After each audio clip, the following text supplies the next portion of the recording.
Someone make it make sense. Probably a couple.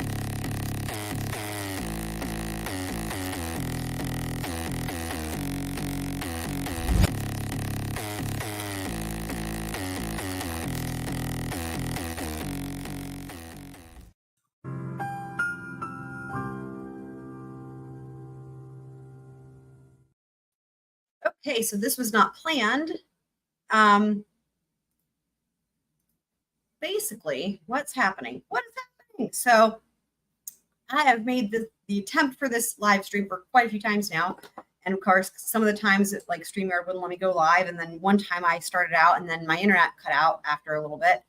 And then I tried this stream earlier tonight. And apparently there was no sound. Well, there was sound for the video file from what I could tell, but not sound for my microphone. And, or not sound for me talking, basically, right? So not like this. Anyway, it was a StreamYard thing. And I was troubleshooting it with Super Planner Girl. Shout out to Super Planner Girl afterwards, because I was like, I ended the stream and I deleted it because I was like, I give up. Like, this is pointless if no one can hear me. And StreamYard's messing up. And then we were talking about like where she could hear sound and where she couldn't hear sound. And my interpretation was that StreamYard had like booted me from being added to the stage, which is what you call it in StreamYard. If you're wanting to be like, it's kind of like getting booted in a way, but it's like booted from the stage. So basically I was like, initially I was like, I give up, but like, you know, I can't, y'all know me, I don't give up. So basically I had a bunch of lessons. And then I was like, well, let me just, even though this wasn't planned and no one's probably going to be here, I'm hoping at least somebody comes and shows up just to let me know if they can hear me or the video or anything. Because basically I'm just wanting to see if this is an ongoing issue or if it's working. And if it's just a matter of the fact that I was just booted from the stage, like my sound was booted from the stage, which is not, it's not a microphone thing. It's just like if Streamer just like kicks you out basically. So, and just trying to figure it out. So, because it really does matter. Like, I don't know if I'm going to have to just be uploading videos, like just uploading them like to YouTube versus live streaming, but kind of having confirmation as to what the issue is. Well, if that was the issue, right? Because like I was saying to her, you know, there's been ongoing issues with Streamer. There's the issue of whether or not it'll let you go live in the first place. But then there's been the other issue that with like the sound just being weird temporarily. But that, like, you know, is doable. Like, doable is not the right word, but like, it's not gonna like make it impossible to have a live stream, right? Like if the microphone sounds bad for a second and then gets better. Same thing if it just like boots you, but then you can get back in. You know, those are like the things that happen regularly. But like if it's like there's just no sound at all, period, for the entire live stream, then like, yeah, that's not gonna work. So just trying to kind of figure it out. And I figured like if people show up, then we can just go ahead and have the live stream, because it's putting me way behind with like my schedule with all the things I have planned, because I already have I have the next 2 episodes ready to go for Ezra. Plus I need to finish part 2 of the Kohberger hearing. And there's been 14 court filings that have come out. And it's all about motion to strike the death penalty. And it's big stuff, like really good stuff to go over. So I really want to be able to do that. And, you know, anyway, it's getting me really behind when I try to have a live stream and then it doesn't work. And so that's why I'm like, gosh darn it, me being super determined, I would rather be able to get this done so I can, you know, put my schedule back the way it was. It's a house. To where I do Kohberger tomorrow and then Ezra again on Monday. So anyway, hopefully somebody will come and let me know if they can hear me. But yeah, so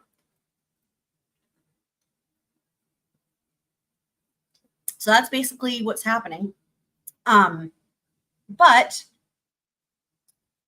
I'm going to pretend like this is a thing until I have confirmation, and I'm going to just carry on. So, all right. So this is for like the 5th time attempting, well, I guess 3rd time maybe, but let me go ahead and add this to the stage. All right, so this is the first thing I had planned, if it works, if anything works. All right, Ezra's Weasel Breakup. So this is the first part of this. Again, if this hopefully works today. is tying up some of these loose ends from Jason's interview, which is the last thing we did. So, so one of these loose ends has to do with Ezra's Weasel breakup, which I talked about a little bit during the interview, but didn't fully close the loop. And I wanted to close that loop. So, all right. It's a house. Ezra done, she had told me. But right away, she basically... No, not like right away. But when she told you, it was basically she was assaulted. Yeah, like right away, it was like, she had said that she didn't want to be in that house anymore, in that room anymore, because of the assault. All right, because of the assault. So you guys, so the deal with this is that in the trial, with all the testimony that we heard, you know, and from Jason himself and the friends, every time we heard about this breakup, right, you know, we have Ezra texting Jenna, right, texting all of the many different friends that Jason's awful and she's going to break up with him and this and that and the other thing, right, and that had been going on for a long time, you know, but that's not what she's saying to Jason.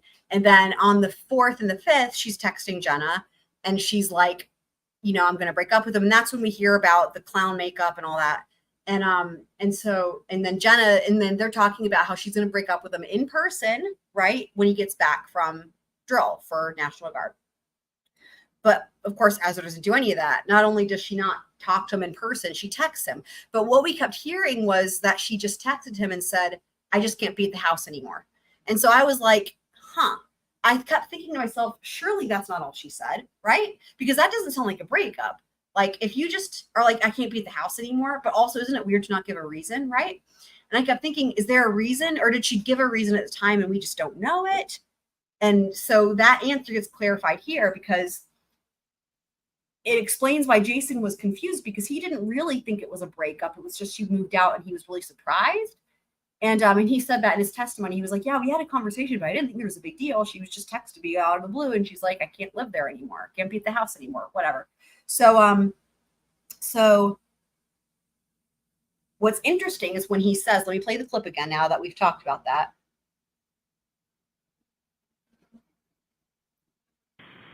It's a house. Ezra done, she had told me. But right away, she basically... No, not like right away. But when she told you, it was basically she was assaulted. Yeah, like right away, it was like, she had said that she didn't want to be in that house anymore, in that room anymore, because of the assault. So the only way that Jason would have learned that, so for Ezra to tell him that she didn't want to be in the house or in that room anymore because of the assault, remember, she moves out and quote unquote Weasel breaks up with him, but not really, before February 14th. Sorry, somewhere between the 5th and the 14th. Well, Jason doesn't know about the assault until somewhere between the 14th and the 24th, because that's when they stay in the hotel. So, and actually, maybe what I should do is pull up my timeline here. Hold on, let me get this set up to where I can pull up the timeline, because that will help to have a visual. Because I know this is all very confusing. Ezra made it difficult, didn't she, for us to figure it out. And I have some notes that I had made about this Weasel breakup. Let me find those if I can read it.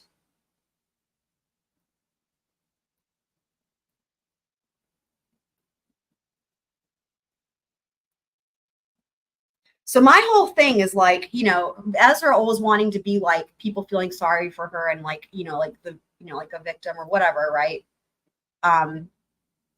And so like, because this whole thing, right, all along she's like telling people, you know, Jason's awful, Jason's this and that. Meanwhile, she's telling both like Alex and John Hanson that, you know, he's, I don't even remember, he's abusing her or whatever she was saying to try to justify cheating on him. And they're all thinking these things are true, you know, making Jason out to be the bad guy and her. But meanwhile, that's not what's happening. And she's, as we know, like head over heels freaking in love with Jason, right? So what does she do? So she needs to give the appearance of a breakup in order to continue bad-mouthing him and like further that whole thing. And maybe in some way to manipulate Alex. I don't know. Because the whole thing is like she didn't actually want to break up with him, and she didn't like actually break up with him. That's the whole thing. Because remember, again, let me pull up this timeline. Hold on. Oh, I pulled it up. Let me share it. Hold on. If anyone joins this live stream, please let me know if you can hear me. Please, please, please. I will be forever grateful. Okay, so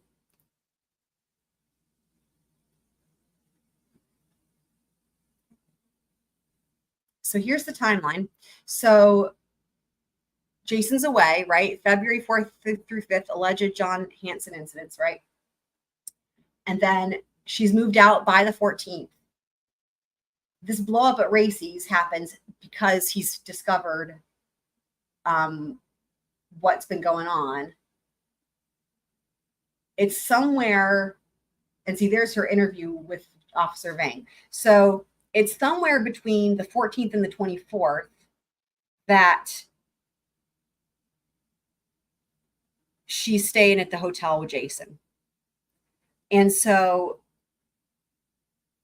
at that point, that's when he finds the text messages from John Hanson. Now, here's what's so crazy, right, with this Weasel breakup. Because again, it's clear she didn't really want to break up with him. She's still trying to stay with him, but give the appearance of a breakup, right? But the thing is that this is Ezra's level of manipulation, right? Is that when he finds the text messages from John Hanson, dude, this is wild. When he finds the text messages from John Hanson, she uses her moving out to back that up as being legitimate. So when he finds those text messages and she's like, oh no, his words were, it was of a malicious manner or whatever. Like, it's not what you think, blah, blah. Then she goes, yeah, like, that's why I told you I couldn't live there anymore. It's because that's where the assault happened, which in his mind is like, oh, dude, it's wild. It's like, I don't know if she planned that on purpose, but it's like, again, it's weird enough that she moves out and doesn't give a reason, right? She's just like, I can't be at the house anymore. But then later on, she uses it to verify her lie, if that makes sense. Because it's just insane, right? Like, that to me is just absolutely insane. So that was what I wanted to tie up those ends about. Because again, this whole time I kept thinking, like, did she give a reason and that just didn't come in? No, she never gave a reason until after the fact. And then she made it up. Just, I mean, it's pretty insane. So it was a Weasel breakup for sure. To give the appearance of a breakup, but not really breakup. And then when she could use it to her advantage, she did, which is just, you know, classic Ezra, right? Okay, so now let me go back to what we were doing here. All right, so what's this about? So this is about, all right, so again, this is kind of, like I said, tying up loose ends, right, from the last one with Jason's interview. And I can just get this unplugged. Because these are things that we're going to be building off of in this episode, right? So as so many other things came to light that change Ezra's testimony and change our understanding of these events and the way that they unfolded at the crime scene. So I just wanted to make sure that it was really clear for anyone who saw the Jason interview, but maybe missed certain things, or for those of you who haven't seen it or whatever, but also it was kind of hard to hear. So what I did was I went through this one particular part. Well, it's like 2 clips, but like they're short. And then that have to do with Menomonie. And I put subtitles on certain parts that were important just to make sure it was really clear what Jason was talking about with the directions, because this really matters. So that's what this part is. So. You guys ever drive out into Dunn County before or towards Menomonie area? Oh yeah. Like, what would it be? I'm not sure how many times. It was at least 3 times, but like previously, maybe a month before that or so, like we went on, we would hike off in those once in a while. That's nice. Yeah. Do you remember how you got there? Like, what route wise? Yeah. Do you remember how you got there? Like what route it was? She didn't use GPS. No. She didn't use GPS. I think I put my GPS on at the gas station when you're leaving town towards Menomonie. All right, map time. And again, if anyone's listening to this or watching this, again, I guess I don't want to assume you're listening. Please let me know in the chat if you can hear me, because there's been StreamYard issues, and I'm part of the reason I'm doing this stream right now on the fly is to try to verify whether or not this is ever going to work again or not. So on this map, hopefully people can hear, on this map, so it's going to be labeled here in just a sec. Actually, let me go ahead and put the labels on. Labels for the map. All right, cool. So you have Alex's house down there at the bottom. So remember, the reason they're asking these questions to him is because there's two different ways that she could have gotten to Menomonie, right? From Alex's house or from the Eau Claire area. And if you recall from the original map that we have in the intro, there was an 18-minute version based on Google, right? And then there was a 22-minute version. Okay, did somebody say something? Can you hear me? Please tell me if you... Oh my God, thank you. You don't have no idea how happy I am. Thank God, there's sound. Okay, there's hope. There's hope after all. Oh my gosh. So Blackwater, you might have missed it, but Super Planner Girl came in after you and she also didn't have sound. And I was like, so I just ended the stream and deleted it. And I was like, I give up. I guess I'm done live streaming forever. But I can't give up. It's not in my DNA. It's not possible. So I finished teaching and then I was like, fuck it. I'll just try it and see, because if streaming isn't going to work anymore, I have to figure out another way to do this stuff. And I don't know how. So I'm so glad you have sound. That's awesome. Well, I was freaking out because I was like, this is a disaster with StreamYard anymore. But then I was talking to her and I was realizing that what might have happened is it might have just booted me from the stage, as they call it on here, which means that like, it's kind of like getting kicked out, but only with your sound basically. Which means that that's at least like I can, like, if I figured that out at the time, I probably could have just like jumped out and jumped back in anyway, but this is great news. Okay, good. Wonderful. Yay. I'm so happy. Okay. So I'm so happy that someone's here and can hear me. You have no idea. I've tried so many times to do this live stream without it working. So, okay. So basically here's the map. So there's Alex's house, right? There's the Eau Claire area, right? So I was saying there's two ways she could have gotten out there. There was the 18-minute version. And then there's the 22-minute version. And the assumption that law enforcement had was that she would have taken the 18-minute version because that makes more sense, but she didn't. But that's what they're trying to figure out. And that's why they're asking Jason, do you remember how you got there? So he's saying, yay, I'm so happy you're here, South Texas. We've missed you. And she was saying, or sorry, Jason was saying, I don't know. I don't remember which way. And we know he's terrible timelines. He's terrible directions. I'm the same way. I totally get it. And so he's like, I can just tell you what I remember because he goes by landmark. So he's like, I would put my GPS on at the gas station, right? There's the gas station, the Quick Trip right there. So this is actually really close to Eau Claire. There's Highway 12. There's Eau Claire. All right. So let's keep going. This one was the quickest route. I did know that we took the route where you passed the little Hobbit house. All right. We took the route where you passed the little Hobbit house. So for him, that was the key landmark for how they used to go and drive out to Menomonie. So he's hoping that the law enforcement knows the Hobbit house, which, I mean, you know, it's a landmark to him, right? But he's like, that's the way I know. He doesn't know the name of the road. Bless his heart. Right? Just like on the right-hand side of the road, there's like a house that's half in the ground. And it has like a Hobbit front door. I don't know if you've ever seen that. Right on Highway 12? Yeah, it's like on the right-hand side of the road. If you're coming to Menomonie? If you're leaving Eau Claire, I think it's on the right-hand side. Closer to Eau Claire then? It's closer to Eau Claire. There's like cornfields and stuff, but there's this little tiny house. It's all covered in dirt. Yeah, I think that's, well, I don't know. What came to my mind. Again, he's not talking about the house where they would go. He's saying he's using this as a landmark to help them understand which road they took to get out there. That's all it is. As soon as you said so, it's north side Highway 12 there. Yeah, we near were E. Yeah.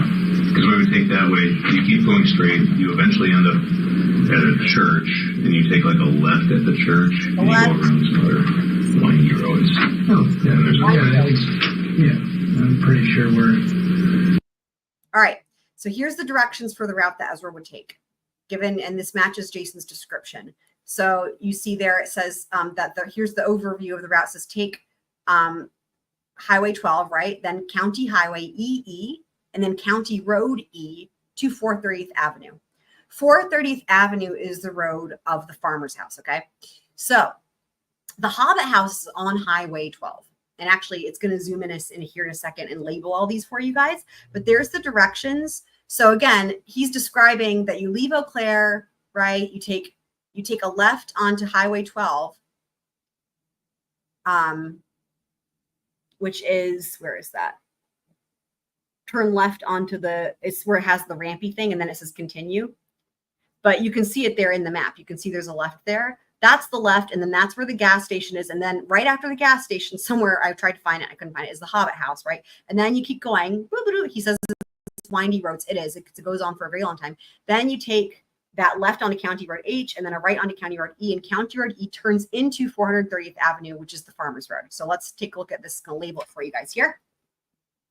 Hobbit House is probably a good, 18 minutes away from the Farmer's House. All right, given just what we know.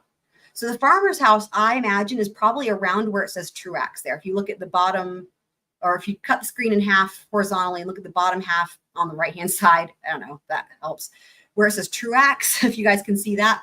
I think that's my best guess, given his description. That would be around where the Hobbit House is. Again, just given his description. Now here, it's going to label it in a second here for you guys. By the way, these road names are wild. We don't have anything like this in North Carolina. Like E-E-E-H. We do not have that in North Carolina. We do have Highway 12, though. That's how you get to the Outer Banks. Those of you who were here for that fun Squirrel Crew World Tour. So there's the Highway 12, right? There's County Road H, so you can see their label. There's County Road E. And again, County Road E turns into 430th Avenue, which is the big road, not the big road, but the road we care about, right?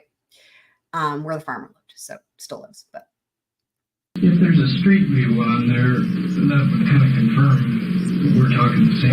They're trying to get at, does he recognize the house, the farmer house? That's what they want to know, right? Well, he's looking through that yet. I pulled this up on Google Earth.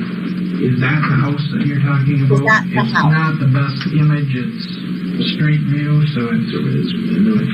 I don't know. I think that's the one. Yeah, right over here. We can certainly slide up and down the road a little more to get a different view of it. The straight on view, it's all blocked. This is incredible. Their descriptions here. The straight on view, it's all blocked. He says, okay. Yeah, I think that's the one. Okay. There might not be all those bushes. There might not be all those bushes in front of it anymore. I don't know. I paused it, but I messed up my pause. Let me back it up a second. So because it's crazy, because you're gonna in a second here, you're gonna hear my thoughts when I first was looking for it, and I said the exact same fucking thing. It's wild. Hold on. There might not be all those bushes in front of it anymore. I don't know. I feel like you could see the house very vividly. In person, he means. Accurate. Okay, now here's what I said. This is from a couple weeks ago. When I was looking for the house the first time ever, live. There's the picture they're looking at, right? So where it says March 2018, it's because this is the picture that was in the trial of the house. From this, they took this picture like the day they found the phone and the knife. So this picture is from March 2018. Actually, here's your marker. See how right where that cone is? And then if you go to the back of that ditch, there's like a pole thing sticking up, like a pole of some sort. I don't know what it does. There's a pole there. I guess it's so you don't accidentally back into the ditch. And keep your eye on that. And now we're going to go back to this. And you can see there's the pole. And can you guys see my mouse? I guess it's an arrow, but right here. And the ditch is right here. Wait for it. The sun is ruining it, like I said, but there you go. So that's it. So again, like they said, there's not a good straight on view. There isn't. This was the best you can do on Google still. But this was in 2008. Actually, it looks like there's like a flower bed or something. I was confused as well by like the shrubbery, the bushes. I was confused. Let me go back to this. Hold on. Watch. You see what I mean? Like, I guess they used to have crops or garden. Check it out. Let me go back to this again. Like, again, this picture says image capture 2008. So same exact thing. So there you have it.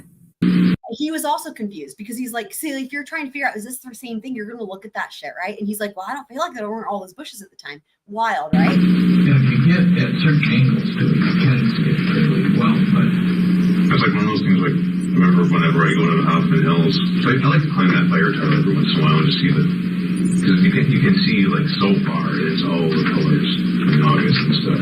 But try to make a little better view of it. A little better view. Yeah, I'm pretty sure that's it. Okay. The red door is like what sticks out like in my mind. Like I think it was the one with the red. So again, why does that matter? Because this is confirming that Ezra had been out there. That's going to come up again in this episode in myriad ways. But I mean, the fact that she's knew that area And I didn't even bother to include the map, but like when he talks about they go hiking or you go up to Hoffman Hills to climb the fire tower, that's also in Menomonie, right near the farmer's house.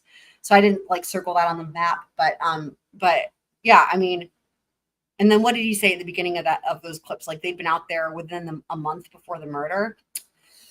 Ugh. So that's insane, right? And it's really explained, you know, it was so funny because we kept thinking all along, whenever we were listening to the interviews and all that, you know, of Ezra before we'd seen Jason's interview, and they just kept asking, you know, have you been out there before? And I'm like thinking, why do they keep asking that? You know, I was like, this is weird that they think she's been out there before, because again, I was under the assumption that she hadn't been out there before. It's insane, man. But it's going to come up. So that's why I wanted to make sure that it was, that part was clear. Because again, it is kind of hard to hear. And that whole conversation is split up with like 40 minutes in between of other conversations. So that's why I put it together. So this is the Fishny business. So this is the weirdness surrounding when this interview happened, because we talked about this on the live stream with Jason's interview. And this is very weird. This is very, very, very weird and very shady. And I remember I was telling you guys, I think it was Kitsmits who was like, wait a second, something they're saying here. I think it was when they were talking about her changing her plea, Ezra's plea. She was like, wait, I thought this interview was from March 27th, 2018. And I was like, well, here's how I got that date. I said, I got it from Miss Fishny, and it was Fishny. And that when I was trying to find that date, I got a feeling like ick feeling, like, why is this weird? And so I put these clips together here to show you guys what I mean, because, well, you'll see.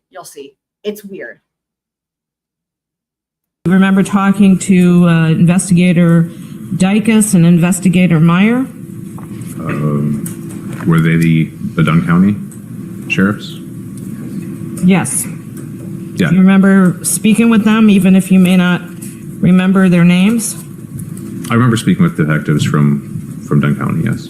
And do you recall telling Investigator Dykus, when talking about this, that Alex's wound to his wrist was very deep?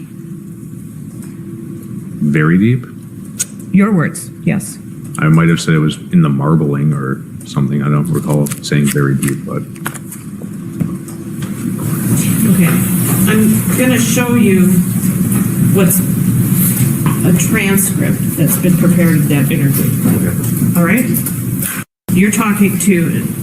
yes, it is. To Sorry, I didn't mean to pause. Investigator Dykus, right? And he's asking you about Alex's attempted suicide, right? I'm sorry. So everything in this interview that they're going to talk about is the interview that we saw, okay? But listen to what Spring Chicken's asking. Counsel, what line are you looking at? Page line 16. And page 55, line 16. There are two interviews with the same officers. That's FFF. There are two, I'm going to rewind that. There are two interviews with the same exact officer. So again, the interview that we saw is Investigator Dykus and Investigator Meyer, or officers. There's two interviews with the same two dudes. Hold on, let me play that part again. Page 55, line 16. There are two interviews with the same officers. That's FFF. Thank you. What you said to Investigator Dykus in talking about it is because, like, it was very deep, correct? That's what it says on the transcript. You might not remember, but you know you were being recorded when you talked to him, right? Yes. Okay. Now, normally, whenever you have shit like this, right, whether it's that they're going over a transcript or they're going to play a recording, you guys know, they are always very clear about the date. This is from blankety blank. Listen to how she does this, though.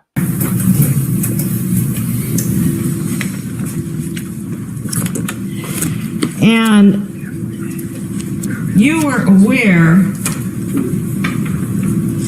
that Alex had, like, played it off to you, right? As something else, right? He said it was, yeah. And at work, he told people it was a steam wand injury from making coffee, right? Objection calls for speculation. Sustained. It's not speculative, Judge. It's hearsay. And fair to say, as far as you knew, Alex wasn't going around races saying, I'm having a relationship with Ezra McCandless, right? I mean, I don't know, but I would assume he wouldn't do the same thing. And you, however, let me just say this. After this happened, Ezra McCandless said he sliced his wrist because she wouldn't leave you for Alex. She told you that, right? Yes, she said. And she told you that, and you knew about Alex way before February of 2018. What are you implying? You knew that Alex Woodworth was having a relationship with Ezra McCandless before February when you had your encounter with him at Racy's. I had impressions that they had become very close. I wasn't fully I had an idea that something was going on. You had a roommate, Alex Zink, who was telling you Ezra wasn't coming home at night when you were out of town, right? Well, she would be telling me one thing and then other But people I'm would- asking what Alex Zink told you. He would tell you she wasn't coming home at night, correct? The night that she said she was at the house, he said she was not. And in fact, what he said to you, what you talked to Detective Dykus about this, correct? Look at her looking over at the prosecution there. It's odd. It's almost like she's waiting to see if they're going to object or not, or be like asking for clarification, and they're not saying anything. I might have, yes. When you talked to Alex and you believed it was a suicide attempt, you said to him, look, you were telling him not to do this, right? I asked him if he needed help, if I should call somebody. And you said to him, look, you only get one shot at this. Yes. And by one shot at this, you didn't mean one shot at slitting his wrist. You meant one shot at life. At life, yes.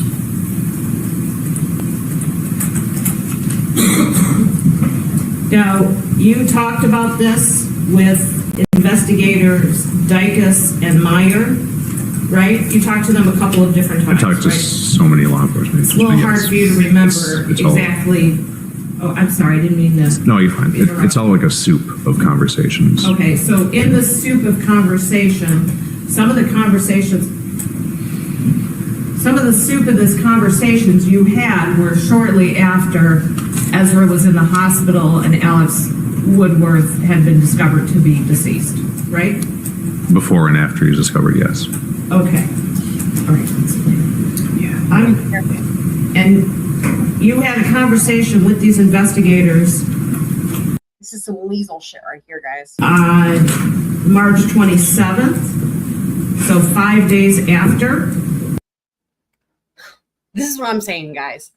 She doesn't say the year, but she says 5 days after. You last saw Alex, right?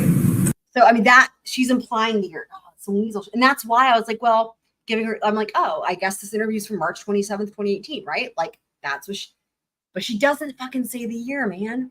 She's, let me back that up so you guys know. Like, that's insane, though. Like, what?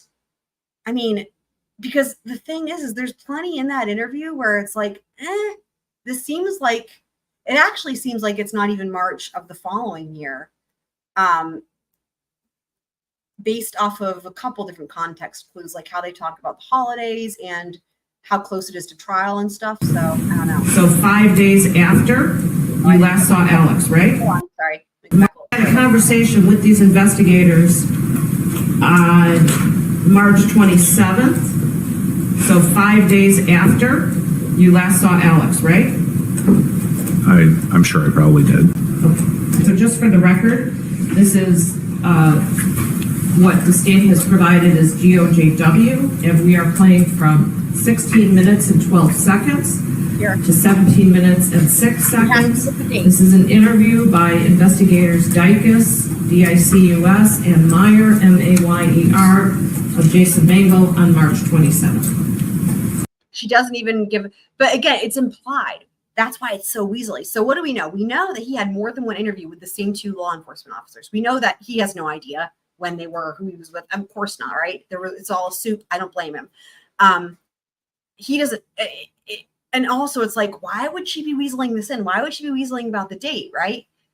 But we know that everything that we do hear of, and we do actually, like, it's all from that one interview. It's like that, whatever the other interview was that he had, it's not used in the trial. I don't know what the deal is with it, if it's just not there's something about it. We heard in the interview that we do here, he did mention something about how they took his phone and he was drunk. And I don't know if maybe they had an interview then. But he says it as if it was other law enforcement officers and not the ones he was talking to. So I don't know. But in other words, everything that they talk about with the transcript or they play it, it's all it's the same one that we saw. So what would be the motive to try to make it seem like that interview is closer in time, to the murder? Why would you want to fudge the date? But that's it's Weasley, right? Because she doesn't ever say March 27th, 2018. She says March 27th, then she says 5 days after Alex died, and then she says March 27th again. And it's like she's assuming that everyone's going to just figure she means 2018, like I did, right? And I don't know. It's crazy. You haven't played the rest of it? Okay. I really don't think it is. I think she's got the date. And the way she's done this, it's not an accident because it's not normal to not say the year. The normal thing is to say the year. The way that she's saying March 27th and then not saying the year after it is weird, right? And then the way she kept kind of looking over at the prosecution is are they going to object? Are they going to figure out that there's something amiss here? I don't know. It's weird. He had said that. I bandaged him up once when he slit his wrist. Okay. Again, you talked to investigators Dykus and Meyer twice, right? Yes. Mr. Mengel, when you talked to those investigators, it was a long interview, both times, right? All the times it was long, yes. And it was long, and you filled in lots and lots of details, right? To the best of my knowledge, yes. You even went into details sometimes about whether you had pizza. Yeah, I rant sometimes. Okay. And again, that's the interview that we watched because he talks about how he had pizza. It's the same. It's all from the same interview, which she's making it seem like it's March 27th, 2018, but she's not explicitly saying it. It's the same. It's like Ezra. It's like what Ezra does, right? To me, this reads as plausible deniability of if the prosecution were to be were to realize that there was a mistake here and be hang on. This interview was not from March 27th, 2018. She could go back and say, well, look at the transcript. I never actually said March 27th, 2018. To me, this is still not I don't know. I don't know if that would fly because it was clearly implied. She says 5 days after. She's sneakadoodling it. She's weaseling it, right? But it's there's a plausible deniability. It's just icky. But just pointing out everything she's referencing is from the interview that we saw. So it's not uncommon. And when you were talking, you were truthful with the police, right? To the best of my knowledge. You weren't trying to lie to the police. I had nothing to hide. And what you said in this truthful conversation with the police about finding out about Ezra seeing Alex is you said you had found out through the grapevine, right? Judge, may we approach? All right.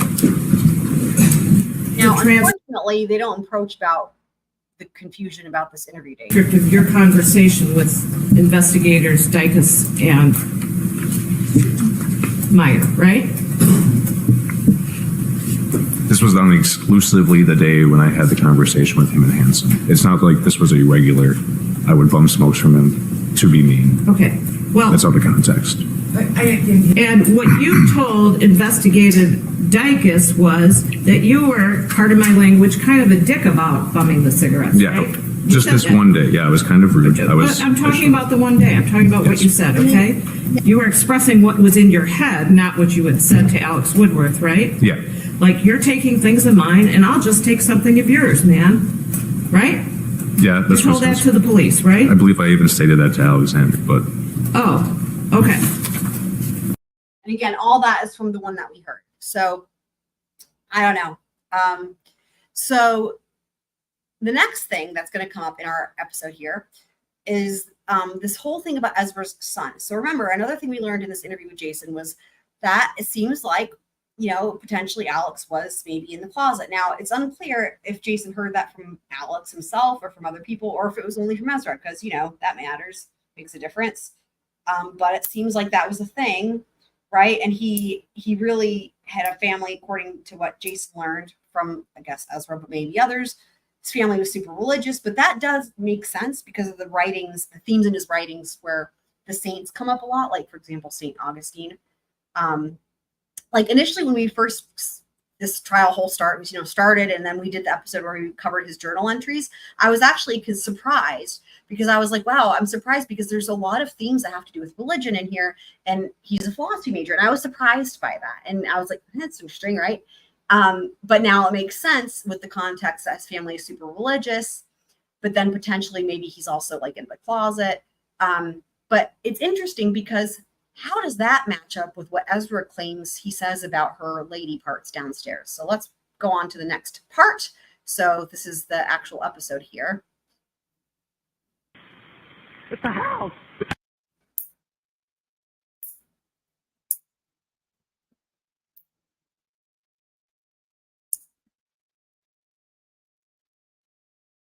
He also used the word son, S-U-N. Was he Yes. referring to anything specific when he told you you were his son? Yes, he had a pet name for. I know this is embarrassing. So. This is embarrassing for me. It's in reference to my vagina. The sun, the blaze, the warmth. He would often talk about how my intimate area was his sun. Okay. S-U-N. She spells it specifically, she spells it. Okay, by the way, she spells it for the jury multiple times during direct examination, which is interesting, right? She always wants to make sure that the jury, it's S-U-N. She always spells it. Which is interesting because of what we learned in Jason's interview, this whole thing about maybe, what was it? The thing about like younger boys and stuff like that, right? But not only that, that whole thing about the story of Abraham, right, is about Abraham like sacrificing his son, S-O-N. So when you think about, shout out to Cece, when you think about these themes in his writing, okay, you've got potentially him being interested in boys or men, potentially younger boys. And then there's this like, not fixation, but I don't know what word would be. Maybe it's fixation is the right word. The story of Abraham that was it was so important to him, where Abraham, and that's not the only one. There's other writings in there that are things that influenced him that had to do with the son, right? S-O-N. I'm saying that on purpose because she's almost drawing attention to it, but it was funny because it was like, I kept thinking, why she's spelling it a whole lot. Of course, this is before Jason's interview. So there's a lot of interesting elements to this because from what we heard in Jason's interview, it doesn't seem like they probably had, intercourse with the lady parts with which she's referencing, right? Because he likes potentially dudes. And then she's here like, yeah, he worshipped my vagina, essentially. And he called it the sun, S-U-N. I'm like, what the hell is going on here? Because son, S-O-N, was really important. It was a big theme of his writing. He called her vagina the sun. So I just have to wonder if this whole thing here is a way for them to try to connect her to these writings. But because of the fact that it's obviously there was emotion in Lemonade, they can't get into his sexual preferences. That's not coming in, right? In terms of him being maybe into dudes, like that's not coming in. I wonder if they had to try to connect her to it by then switching it up to S-U-N. And then I don't know. It's interesting. That's why I included it because I wanted to pose the question to you guys who are here watching, and thank God there's sound. And those of you guys on replay crew, love you guys.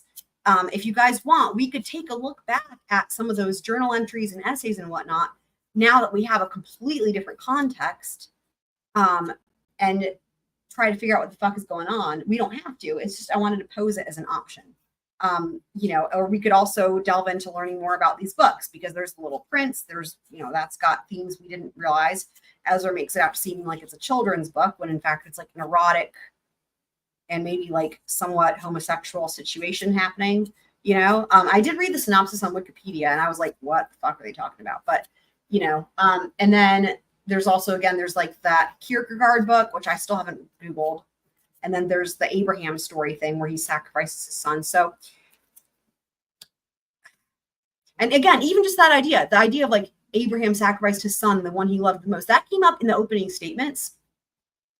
And I'm wondering if like they're wanting to imply that influenced Alex because Ezra was the one he loves the most. But then how are they going to connect her to being the son? That only works if you get in the part about her potentially maybe being like boyish with him. We don't know, right? But then they switch it up to the ultra feminine, this whole thing with her vagina being the son. It's weird. But I just wanted to mention that. Like, in other words, again, after that interview with Jason, a lot of things hit differently now. So as soon as we finished that interview, I was like, okay, let's go back and hear this part about the son again, because again, quite a bit to think about there. So, and then there's Ted. And then there was Ted. So with this, I took a screenshot because Miss Fishny had this on the Elmo and it's all blurry and you couldn't read it at all. So I clarified it, I sharpened it, I did the contrast, I made it more clear, as clear as I could to where you can read it. But this is the one where he says, I love you, Ted. And again, part of the thing that I was saying with Jason's interview is like, right? They're doing this whole thing about Ezra being a boy. And so that way, whenever he's talking about a boy in the writings, he's talking about her, right? He'll call her his boy. But also somehow, whenever he's talking about a she, it's also Ezra, right? And I kept thinking, well, now that we know he might have been into dudes, what if some of these writings were not about Ezra, right? It's wild. What if there's a Ted? But here's the passage about Ted.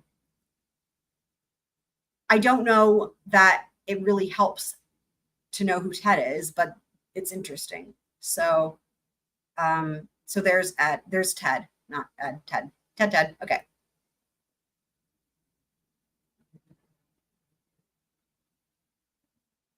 Ezra's story. So this is going to go through as promised, right? The last episode before Jason's interview where we were going through Ezra or testimony, right? I think somebody, maybe more than one person actually requested, they were like, I'm so confused about her story with switching drivers and then like who has the knife and when. And I was like, okay, guys, I'll break this down. I said, for the next time, I'll break it down where I consolidate it and like label it. And so we can try to figure out what she's trying to say happened. So that's what I did here for the first part of this episode.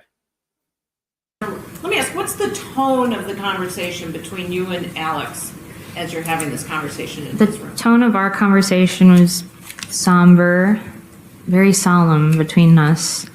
We were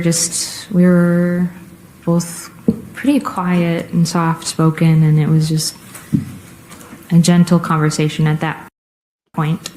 Remember, Jason said there was arguing and yelling that he could hear from outside. And Jason Did you was... call the police? No. At the time, did you know how the police happened to be there? No, that's why it took me by surprise so much that all of a sudden there's these two police vehicles, there's police officers. I was just like, what's going on? The way she says that cracks me up. What's going on? She's probably like, do you guys look at her face where it's paused? She's like, oh my God, do they know I'm about to murder somebody? So, okay. Let me just say this, guys. Remember the part about Miss Fishny fucking up and accidentally saying the thing about the knife to Ezra on direct? I don't think I include that clip in this because, again, we already heard it. But the part where she's like, and she says, Jason, Mengel testified that when he came up there was a knife, right? And then there was an objection. And it's like, wait a second, there wasn't any testimony about that. And then she like backtracks it. Dude, she fucked up. Here's what we know. People that murder for the first time, and maybe not even the first time, maybe if it's more than one time, it doesn't go to plan. We know this. I've had this thought for quite a while, but that potentially she had a plan to murder him in that house. Why do I think that? Well, first of all, that would make the most sense, right? Remember this whole thing about the fact that potentially he had tried to commit suicide before with a knife? I think she was going to try to hopefully make it look like a self-inflicted knife suicide.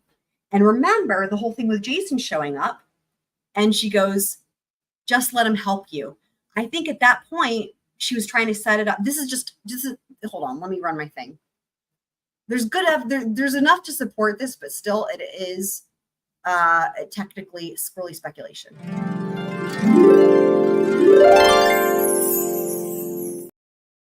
Rainbow music. So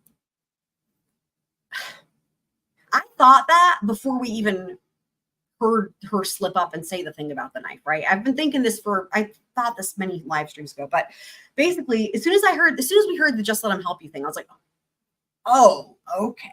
Because there's only one reason to say that, because she knew he would react exactly how he did, which is, oh my God, Alex is going to hurt himself. That's literally exactly what happened.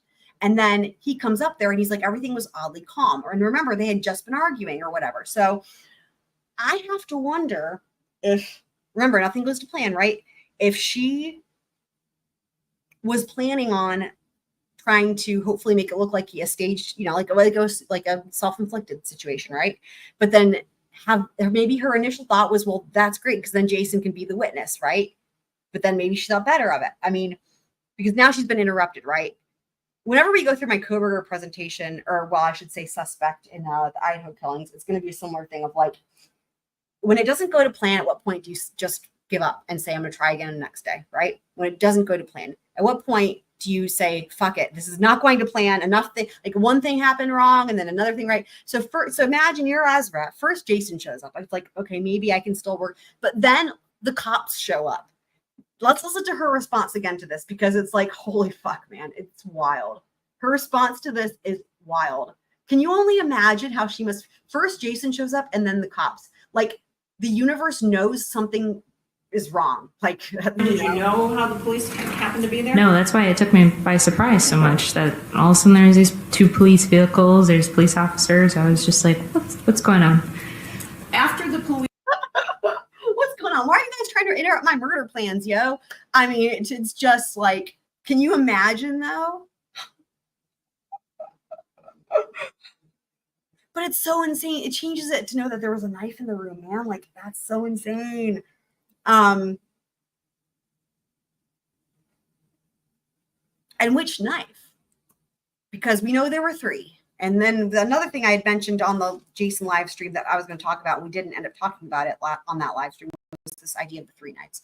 One thing I want to talk about real quick is just this, we have not put enough thought, I don't think, into or talking about the 3 knives and his significance, because actually, you know what? Let me table that, because they're going to come up in one of the presentations and we're going to see pictures. Let me pause that and we'll come back to that.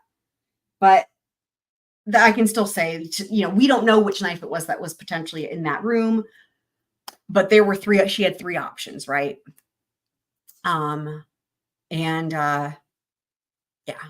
So there you go. Police left. Were there any words exchanged between you and Jason, or Jason and Alex at all? Yes, I had said a few things to Jason. We talked before we got in the car and I talked to Jason before he rode off on his bike, and then I got back in the car and he left. Whose car were you in? My car.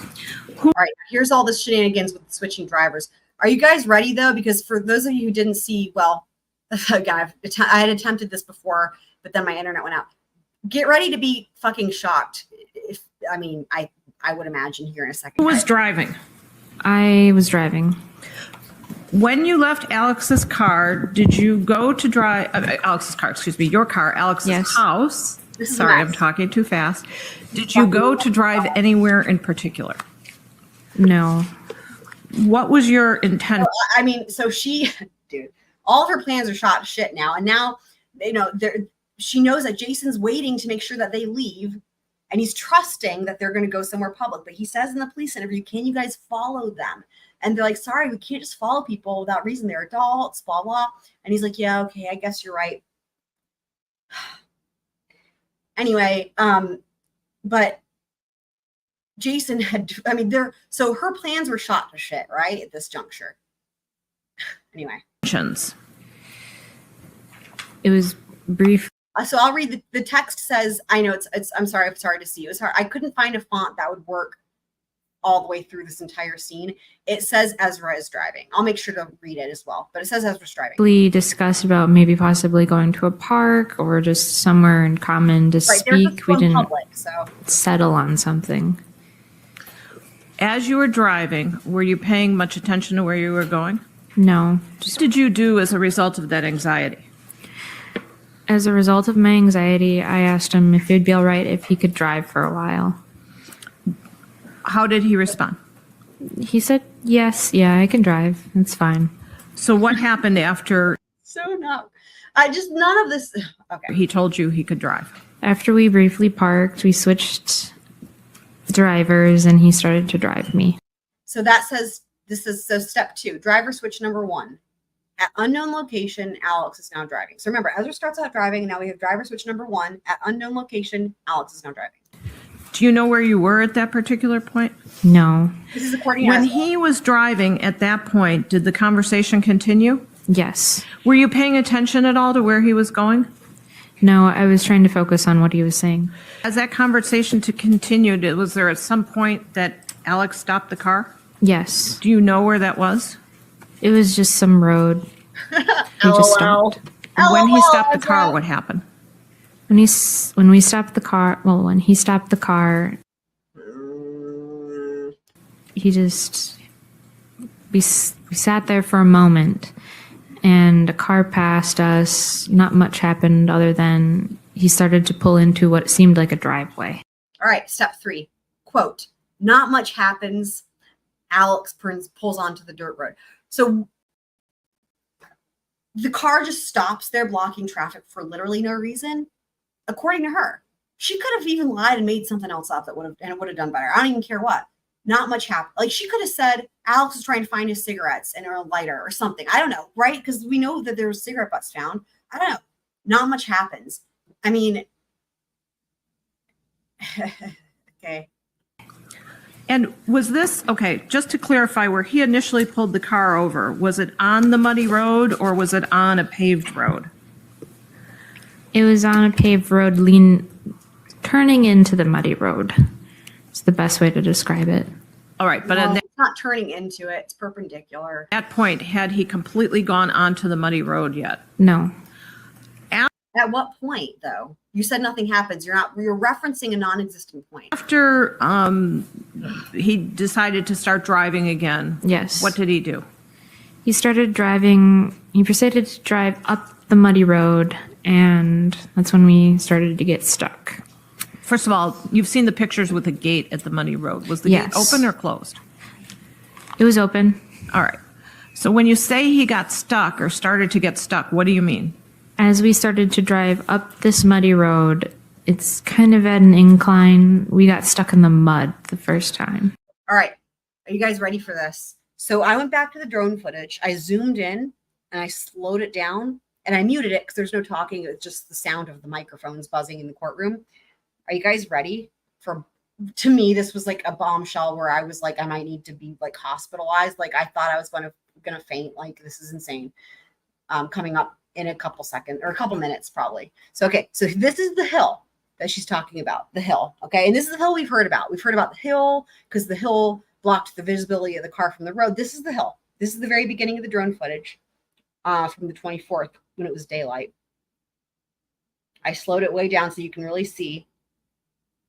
CC's scared, be scared, be scared. This is, dude, I can't. Ugh.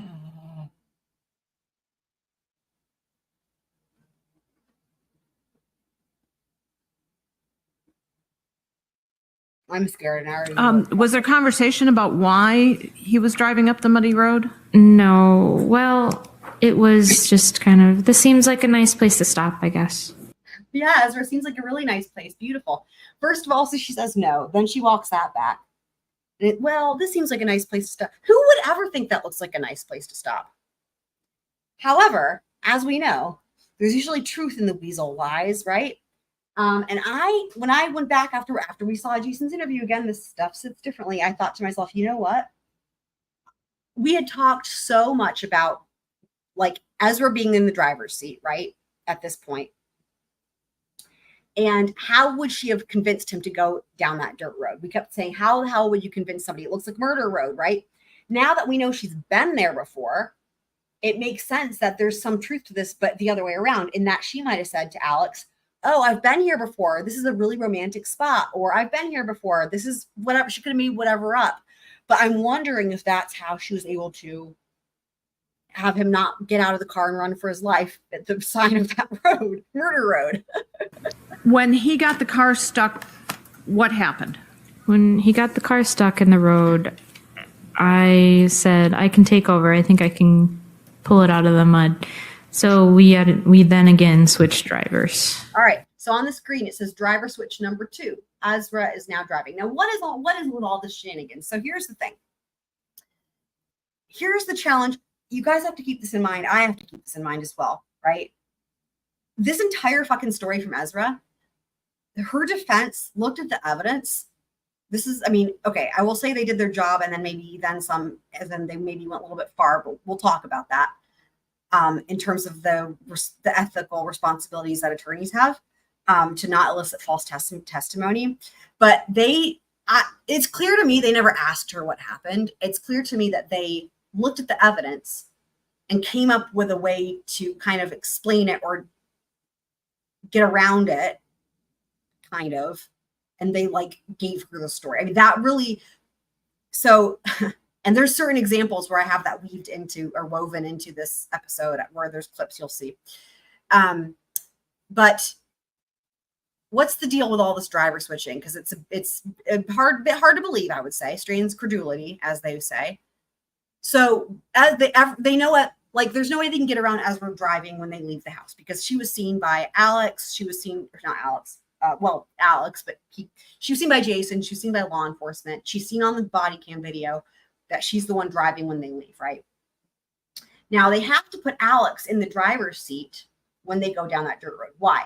Well, because as we had said all along, and then we hear the same thing echoed in that interview with Jason, it's clear whoever goes down that dirt road and makes that turn is in control of the situation, clearly, right?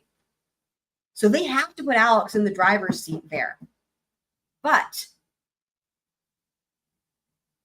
they can't make it seem like they switched drivers. So remember, there was some confusion with the eyewitness. He wasn't quite sure who was driving and blah, blah. And we had actually come up with an idea that maybe they did switch drivers there, right? Potentially. And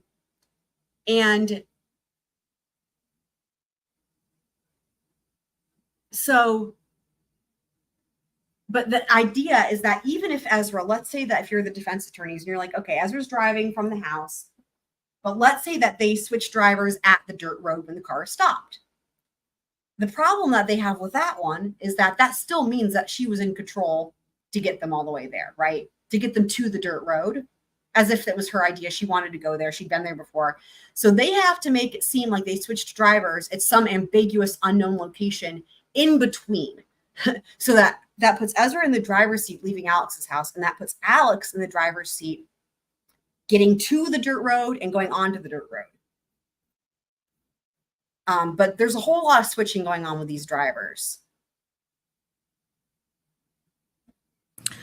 What happened when you decided you were going to try to, well, let me ask you first. Had you ever been to this place before? No, I've never seen it before. Did you know where you were? No. Lies. You get in the driver's seat. Were you able to move the car? Yes.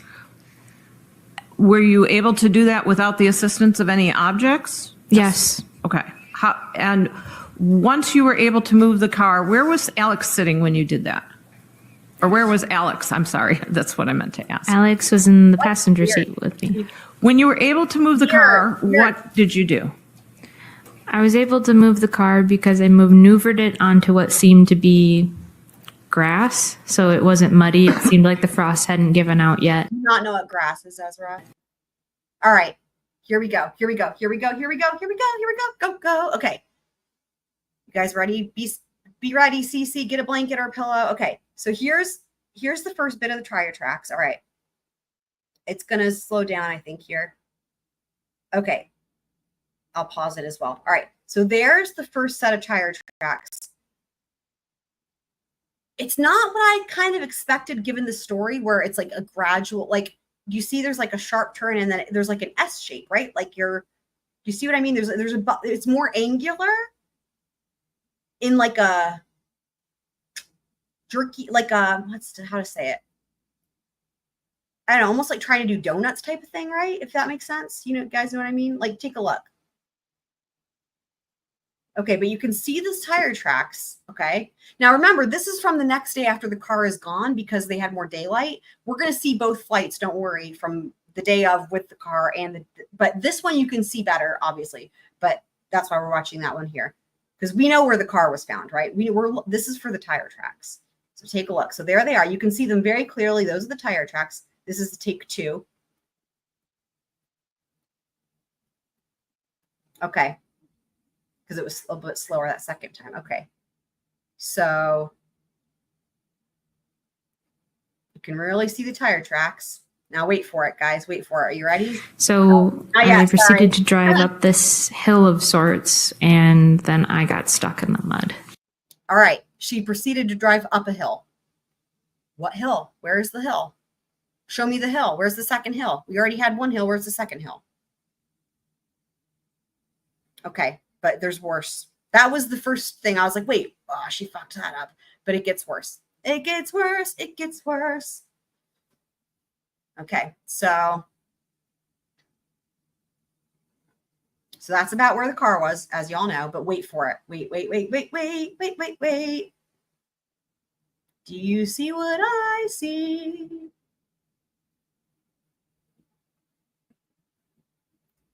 Why do the tire tracks keep going? Why are they still going? Why are there still tire tracks going? I have goosebumps, and I've made this video and I watched it a bunch of times. Like, what? You guys, what the fuck? This completely fucking changes everything. And we're going to have to go through and sort this crime scene out again with this, because what?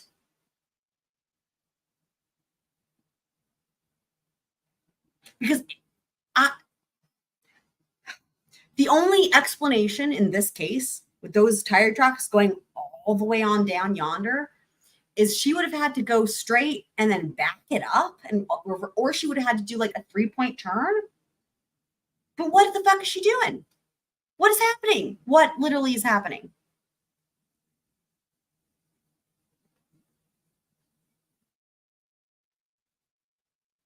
And by the way, it's not law enforcement, because they all parked on the road. I've got a separate clip we're going to watch later with that, but there were no vehicles that came down this road at all except for hers.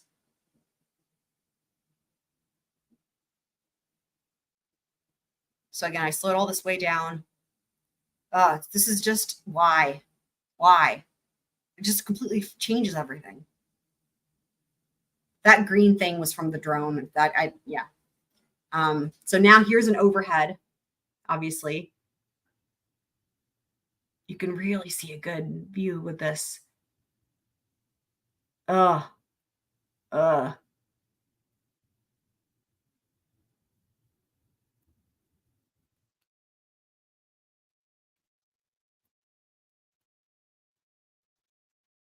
there's the main road, 430th Avenue. You've seen the pictures of your car stuck in the mud. Yes. Did your car ever move again while you were there? And let me ask you now, you're stuck in the mud. Yes. What efforts do you make to get unstuck?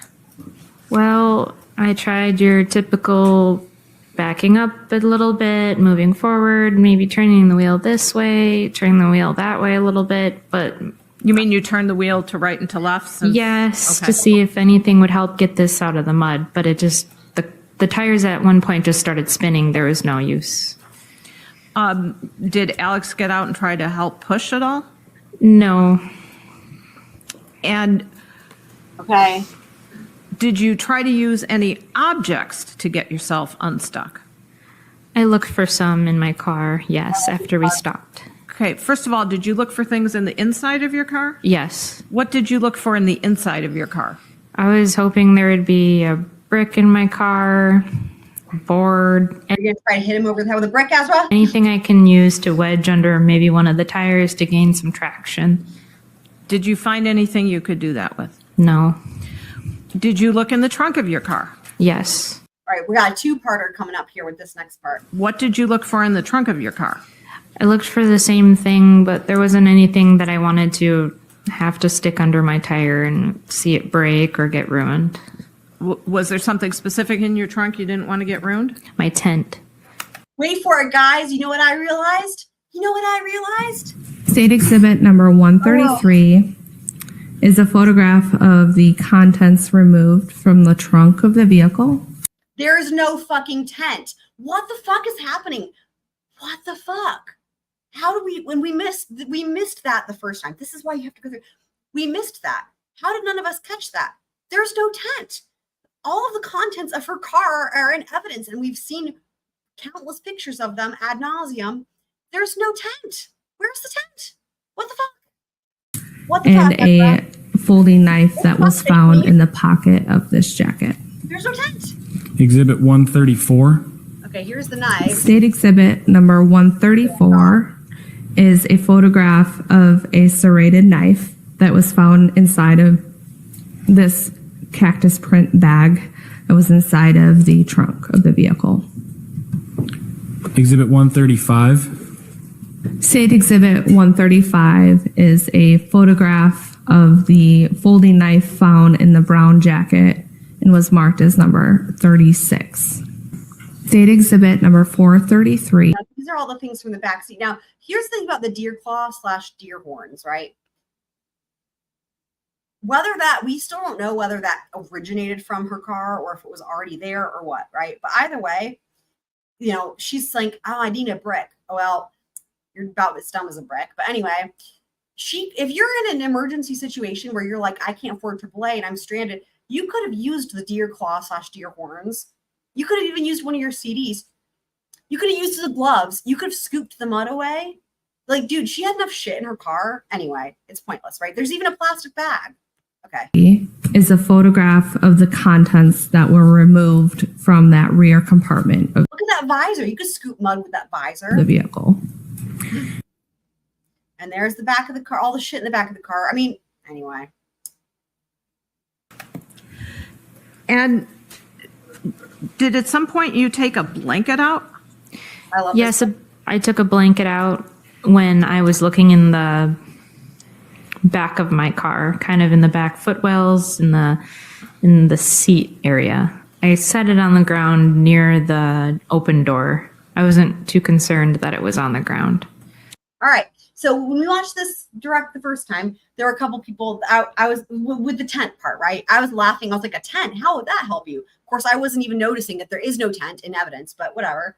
I was like, a tent? How would that help you? And then somebody had made it a good point that you could lay it down like a tarp. You could lay it down in the mud like a tarp under the tire. I was like, yeah, that's a good point. Well, another thing I had not noticed until, again, going back through, what about the freaking blanket? Because somehow when Ezra looks for things, you know, like every normal person, right? I'm looking for something, so I'm going to take shit out and throw it on the ground in the mud, because that's what you do. Anyway, but her blanket, as she says in her own words, she wasn't too concerned about it. Well, it's already in the mud. It's already on the ground. So here's the thing. I have problems with her logic, because if she's like, yeah, I didn't want my tent to get ruined, it does imply that the tent would be useful in some way. Like, even though there's no tent, it's a mystery tent, just like the Mystery Hill. But anyway, like, you could lay it down like a tarp. Well, if that was what she was thinking before she was like, nah, I don't want it to get ruined, your blanket's already in the mud, and you could do the exact same fucking thing with that. Anyway. Okay. When you say the open door, which door are you referring to? The driver's side back seat door. Why was that door opened? The door was open so that I could look for anything. And did you ever close that door? No. Okay, I have to do this. For anyone who hasn't seen this, which is probably everybody, I found a recent picture of Ezra, guys. The most recent picture. Are you guys ready for Ezra's new profile picture? Sharkweasel! I found the glasses that were like almost identical to Ezra's, and then they had to be custom remade with the whatever you call them thingies, arms to fit over the weasel ears. And then there's a nice mug there, a nice coffee mug for her mocha. I need to label it and put mocha on it. I meant to do that, but that's it. Because, you know, I've been saying she's a shark, like in a costume of like a baby chicken or a baby bird or something. But then I was talking to Super Planner Girl, and I was like, because, like, you know how we have the shrimp weasel for Alex Murdoch, and I was like calling her a weasel shark because she was weaseling. And then I was like, wait, no, it has to be shark weasel because shrimp weasel, shark weasel, right? There it is, the shark weasel in its true form with its glasses and it's mocha. So just in case anyone's like, how would the shark hold the mocha? Well, obviously it takes its fin and it sticks it through the cup holder thing handle. Obviously, duh. Isn't it the best? I also can make it into an emoji to use on Discord. So, yeah, it's pretty much my favorite thing ever.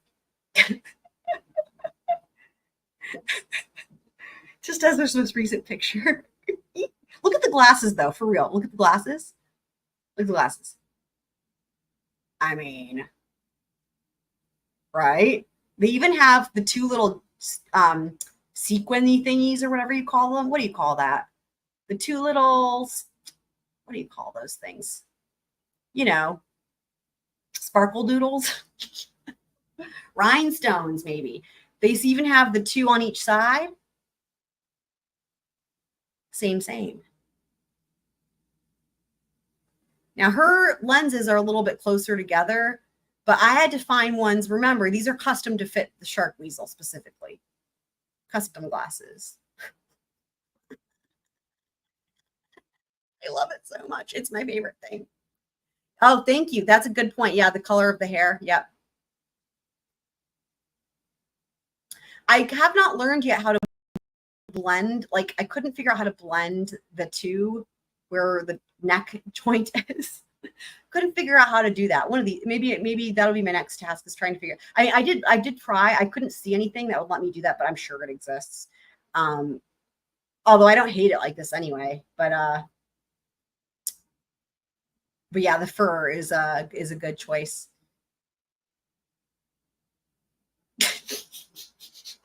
I had to find a cup. Remember, there's that part where she wants her antique cup. So what? Of course, when I was looking for a mug for her mocha, I was like, it has to be like an antique cup style. So went with that. Yeah, there's Ezra. There she is. See, identical, just updated picture. So. Okay. What about a pillow? Did you take a pillow out at all? Yes, a pillow had come out when I took the blanket out. Oh, so that just happened? Ezra? Yes, it just happened. It just happened. So you're in the mud. You're stuck. Yes. What is I feel like she's speaking for all of us right there. We're in the mud and we're stuck listening to this bullshit. Alex doing to try to help you get unstuck? At that point, he was very quiet. He wasn't doing really much. He kind of stepped back and he seemed like he was just letting me look and try to figure this out. Sorry. Did you go into your Senate council to try and get anything to move the car? No. Come up later on cross. I didn't really look in there. After Sorry. Not finding anything to move the car, Yes. What were you going to do next? Breathe. Because what would any normal person do in this situation, right? You're stranded in the middle of nowhere. It's winter. It's muddy. There's supposedly a guy with you who, like, you know, I guess she keeps trying to say he's dangerous, but like she didn't think so at the time because she has to try to play both ways, you know. But even if you use a safe person and whatever, you're still stranded in the middle of nowhere. I mean, you're not supposed to be driving, but anyway, that aside, you're stranded, right? And I mean, that's what else would anyone do? The first thing you do, I'm going to breathe. But then what are you going to do after that, Ezra? What are you going to do after you breathe? I was like, oh, great. I don't know where I am. I have no idea. I'm stuck in the mud. I don't know what to do. I need to breathe. Did you ask Alex at any point to make a phone call on his phone to try and get No. a tow truck? No. He would have offered. Sorry. Did he offer to make any calls or try to get a tow truck? It was a very brief kind of quick conversation about should we call somebody for this? How are you in that position? It's just you guys. How are you in that position? And she goes, it was just a quick, brief conversation about should we call somebody?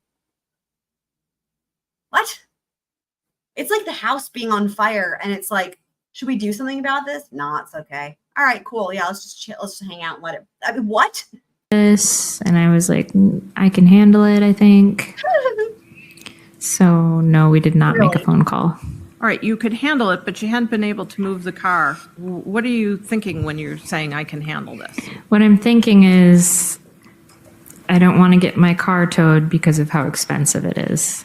Initially, that seemed like an okay answer, but then I remembered when we were watching Jason's interview, it dawned on me, I was like, oh my God, I'm an idiot. He would have fucking paid for it. I mean, maybe even Alex would have paid for it, but definitely Jason would have paid for it. And we all know that because he just wanted them two to live, man. And he paid for everything for her. He would have fucking paid for it. He would have paid for it. All she would have had to do is use Alex's phone and call a tow truck or call Jason first. It could have been handled easily, dude. Like, this is not a situation where there's just not anyway, y'all. I didn't want to have to pay for that. Okay. Did Alex say anything else to you after he had eventually come over? He suggested that I might want to lay down for a while and maybe just relax. So now we've learned, okay, so if you're, according to Ezra's advice, if you're stuck in the mud, stranded in the middle of nowhere, you're in a potentially dangerous situation, right? First step 1, breathe. Step 2, lay down and take a nap. What did you think when Alex said that? I was thinking maybe he's right. I need to lay down for a little bit.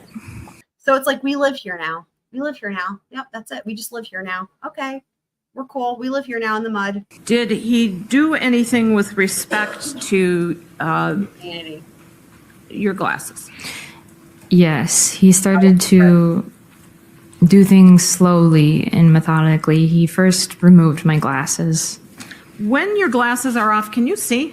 No, not at all. Watch how she demonstrates this. Barely past a couple inches in front of my face. All right, take note of that. She can't see without her glasses. After Alex says he deserved you and takes off your glasses, what does he do? He then takes my scarf and he places it over my eyes. And I felt his hand on my face and he asked me if I could see him. And I told him, no, I cannot. All right. The scarf this is another double header here. The scarf. Okay. Well, you already said you couldn't see him. So why would he need to blindfold you? That's the first part. Second part. Take note of the size of the scarf, right? So we know this is Ezra's scarf. Look at how big it is. Okay. So I have it muted because we already heard this. They're just asking him if there's any stab holes in it. We know there's not any holes in it, but it's a big scarf. It's wide. It's bulky. It's like a chunky knit. It's a big scarf. Now imagine, I'm going to pause real quick. Imagine if you take that scarf and someone tied it around your eyes, like to blindfold you. How much of your face would that cover? Right? What do you guys think? Would you be able to take that scarf and just tie it around the eyes? Even if you folded it up? What do you guys think? Or would it cover, like, I don't know, your mouth? Potentially? That's going to matter, I think, in terms of her story being bullshit. Were you going to tell him to stop?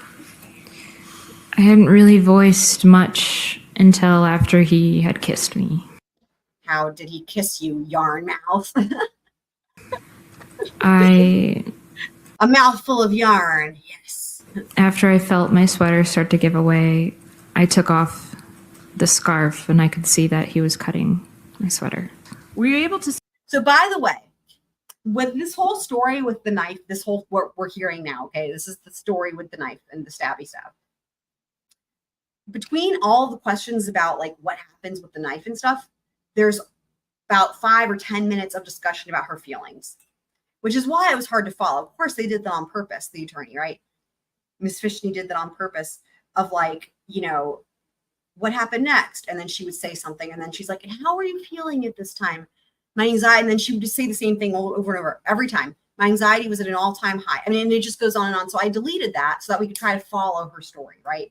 But just so you know, it's very disjointed because it's like the whole thing. It's all about her feelings. And then there's like one sentence every 5 or 10 minutes of what happened regarding the knife. So yeah. See what he was cutting with? Yes. What was it? It was a knife. So again, I've outlined it. I'll read it because I know it's hard to see. So step 1, Alex has the knife, according to her. What are you afraid of now? I'm afraid he's going to kill me. As you're afraid he's going to kill you, at some point, why are you afraid he's going to kill you? Let me just first ask that. I'm afraid he's going to kill me because he has a knife And I'm afraid that he's going to take whatever he wants and he's just going to finish this. All right, guys, I'm sorry, guys, but like,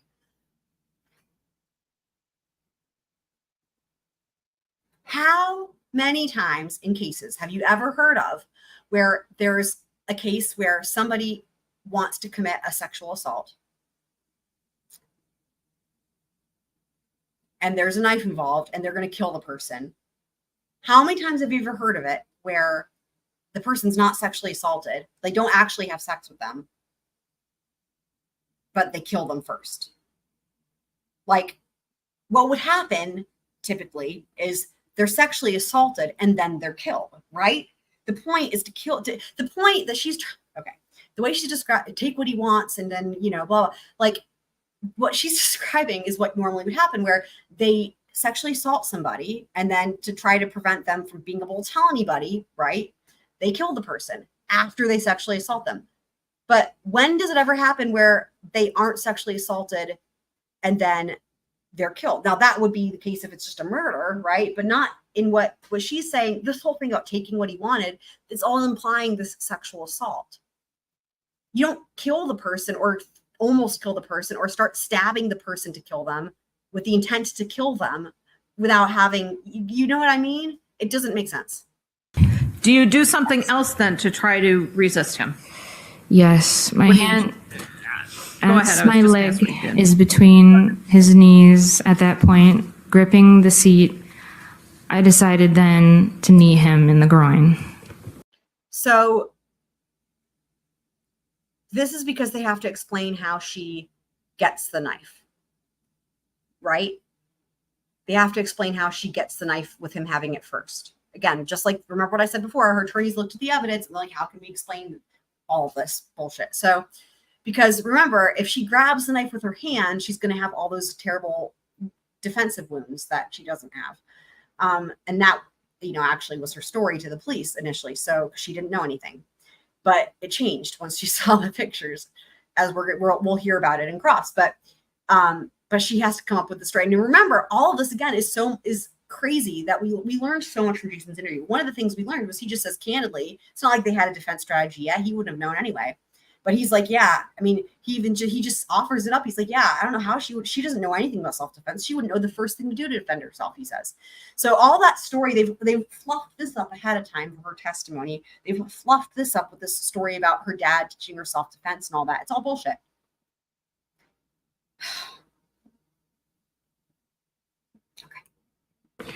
What happens when, well, you decided to knee him in the groin. Did you actually do it? Yes. What happens then? He reacts and he drops the knife at that point. When he drops the knife, what do you do? Instantly, I grab the knife and I've used my arm Step 2, Ezra has the to pull myself into the footwell. And that's when everything really starts to happen. All right, I'm going to talk to you about everything starting to happen. You have the knife.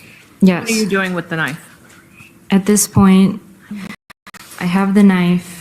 I'm trying to get out of the car. I need to get out. I need to get away is all I'm saying. And I can't get out of. Every time I hear this, all I can think of is I want to get away. I want to fly away. Yeah, yeah, yeah. You guys remember that song from the 90s? What is it? Lenny Kravitz. I want to get away. I want to get away. Yeah. I haven't heard it in forever. I hope that's remotely how it goes, but that's what I keep thinking about. The car and he's still grabbing for me. And this is when I began to defend myself and stab Alex. So what do you start doing? What I start doing is defending myself. As Alex is grabbing me, I started stabbing him anywhere and everywhere I could. I didn't know what was happening. I just needed to get away. I just needed to get out of the car. Do you have any memory in particular of him attacking you as you're stabbing? Yes, as I'm trying to get out of this car, as I'm trying to make my way to the open door, Alex grabs me by the throat, and I'm pressed, my body and my head is pressed against the driver's side back of the seat. And besides grabbing you in the throat, what else is he doing to you? Do you know? His hand slips from my throat and it moves to the back of my head where he grabs my hair.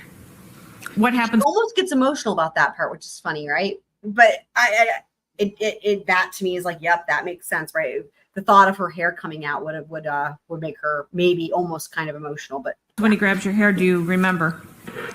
I remember as he grabbed my hair, he was holding it very tight and he was pulling my face towards him. And I remember that's when I had stabbed him inside the head. Inside the head. And he then got out of the car.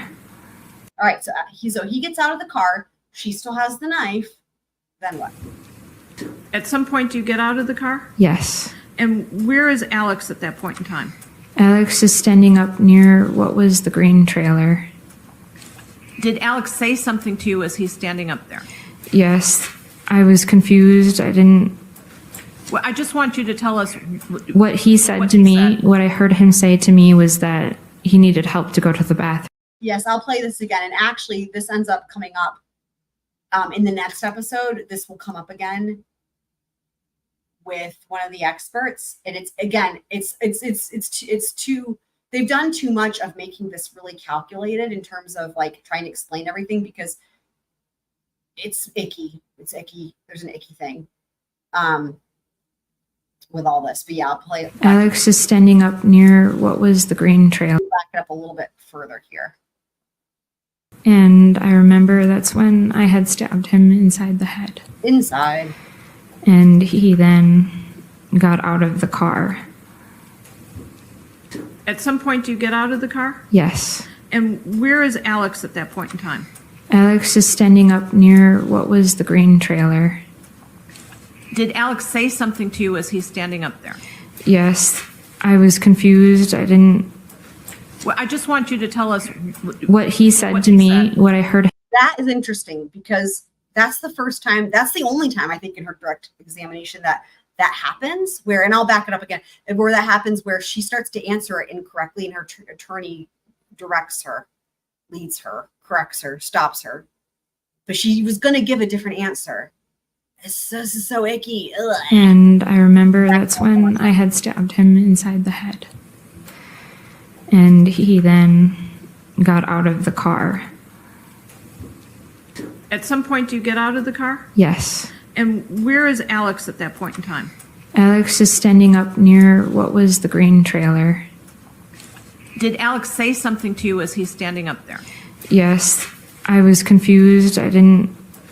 Well, I just want you to tell us what he said to me, what I heard him say to me was that he needed help to go to the bathroom. He needed help doing this. When he said to you he needs help going to the bathroom, what do?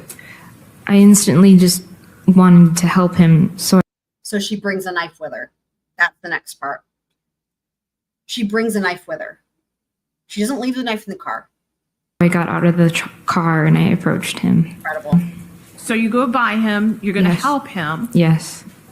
And even in her story, see, this is remember, between all these things, between all these questions, they're fluffing it up with how is your anxiety, blah, blah. Because when you break it down, that's why I have it on the screen. I know it's hard to see, it's why I'm also reading it. But when you break it down, even with her bullshit story, which I don't believe any of this personally, even with this, if you break it down, she still looks like the assailant, right?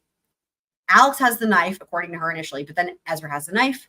She gets out of the car with the knife. Then what's going to happen? We'll see. At this point, what does he do? When I go to approach to help him, I come near him, and this is when he grabs me again, and he pulls me very close and tight to his body. Where's the knife? The knife is in my hand still. When he pulls you close and tight to your body, what are you thinking?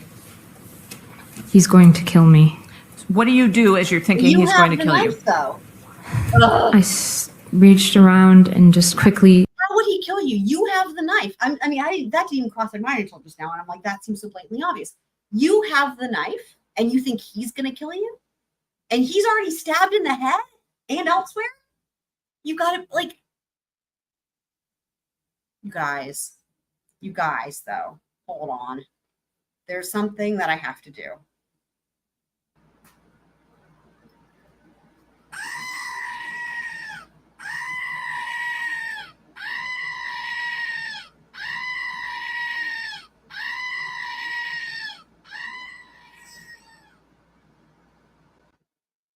Thank you, goat. I'm rage goating. I'm rage goating. Sharkweasel, save me. It worked.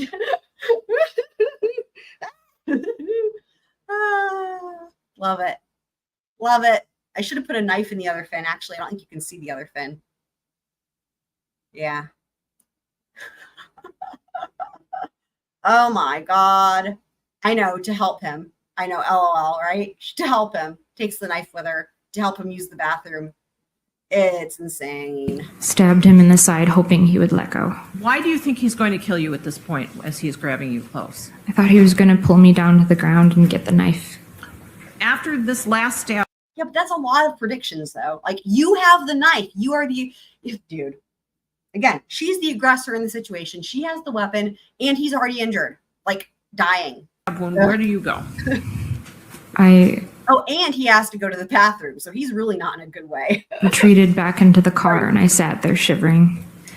Oh, she was cold. When you're doing that, so there's step 4. So there's step 4. Goes back into the car with the knife.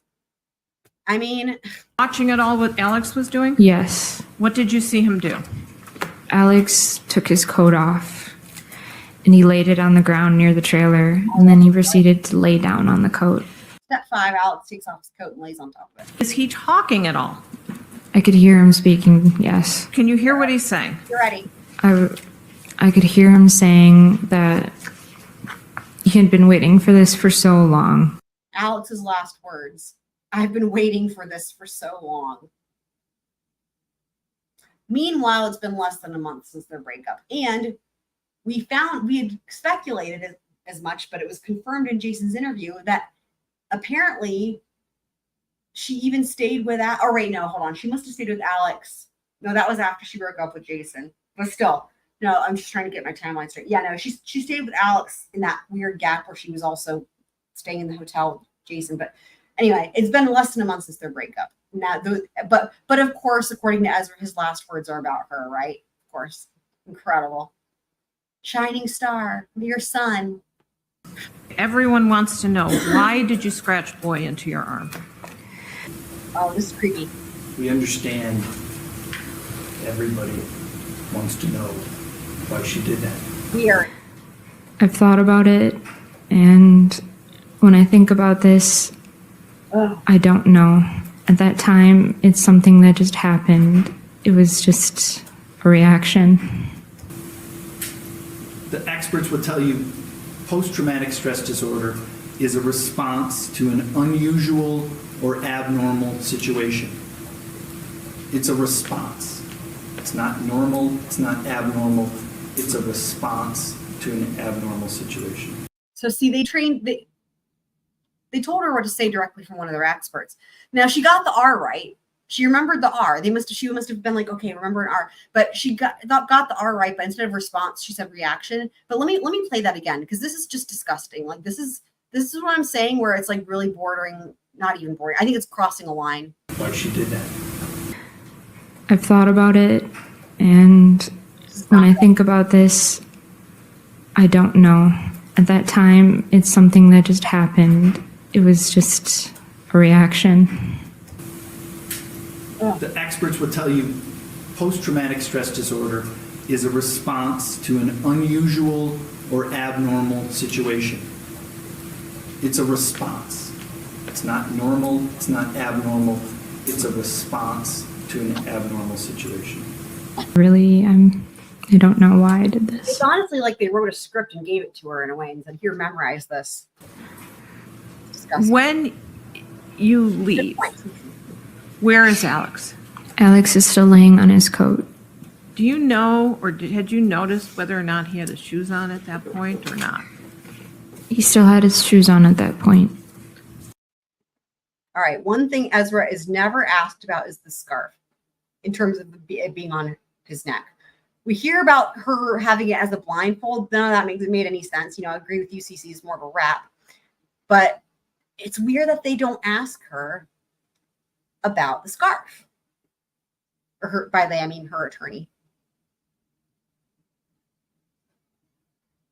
Despite it being unlikely that Alex, in his last moments, took off his shoes and put on a scarf, well, okay, I should say he's already at this point taken off his coat, right? But after taking off his coat, according to Ezra, and despite it being unlikely that then he, after that, took off his shoes and put on a scarf, it's even more interesting that she's asked only about the shoes, in my opinion.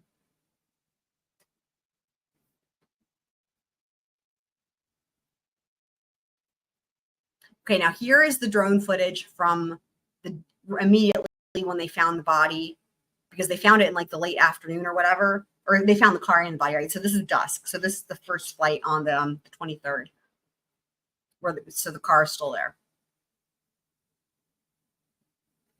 But we're going to watch the entirety of the drone footages in the other presentation I have here. It's coming up, so.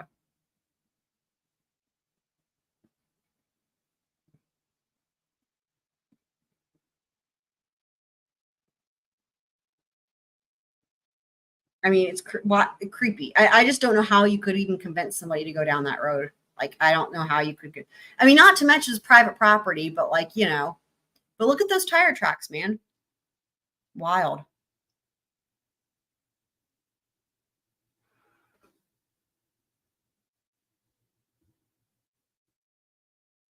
Now the drone focused on that area, and I don't know what's going on in here. Hold on. So remember, he's controlling the drone. He's able to see what the drone sees. Whoever's piloting it is seeing what the drone is seeing and choosing what to make it look at, right? Based on what they're seeing. And actually, I didn't play this part in the video I made, but like they asked him with the drone pilot dude, they're like, had you actually been down to the scene? And he hadn't. So he had not been down to the scene. He's like over there, I think on 430th Avenue or whatever, piloting the drone. And he's seeing what the drone is seeing. It's the first time. He doesn't know what's going to, I mean, he knows there's a car and a body, I guess, ostensibly, but like, in other words, he's seeing things in real time and then trying to figure out if they're worth like getting another look at with the drone. But look at how he takes the drone and pilots it over here to this area. I have questions about that area.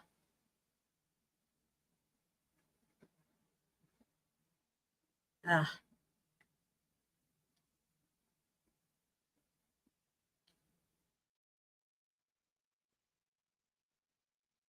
I have questions. We need a Wisconsin squirrel.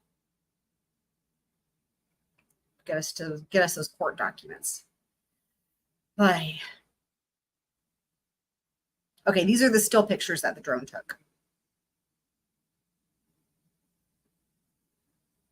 And now I like this picture because you can really see the wetness and where it's wet and whatever.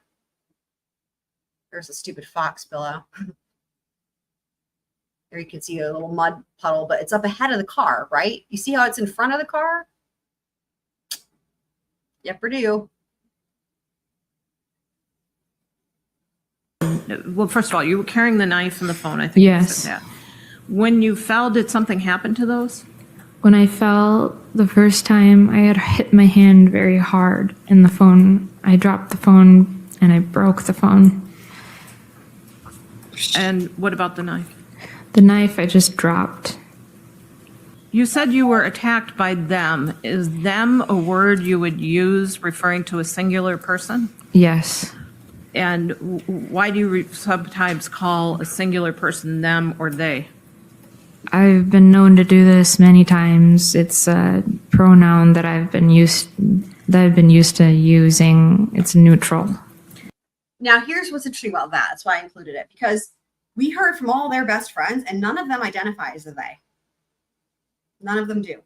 Ezra does. So that would make sense if you had a number of friends that were all like identified as they or them as their pronoun. That would make sense. But that's not the case here. Like, we heard from all of them, and they all talked about each other, and you know, we heard we know the whole scoop, right? And Ezra's the one who identified as they or them. So that's interesting, I thought. Did you have a talk with your father? Yes. What was that talk? Sorry. That talk with my father was about life starts now. Okay, so two things happen at the same time in Ezra's world, right? And these are on the 21st, the day before the murders. She's talking with Jason, and we're going to see clips of this, don't worry, but she's talking with Jason. Things are going really well. It's looking like they might get back together. She's updates those journals, right? And they show updated on her Google Drive. And then she has this talk with her dad. Now, here's the thing about this talk with her dad. No one heard the talk with her dad. The only evidence of the talk with the dad is Ezra. Ezra, again, remember, think about this, guys. She has these talkings. She's talking with Jason. Things are going really well. She updates the journal.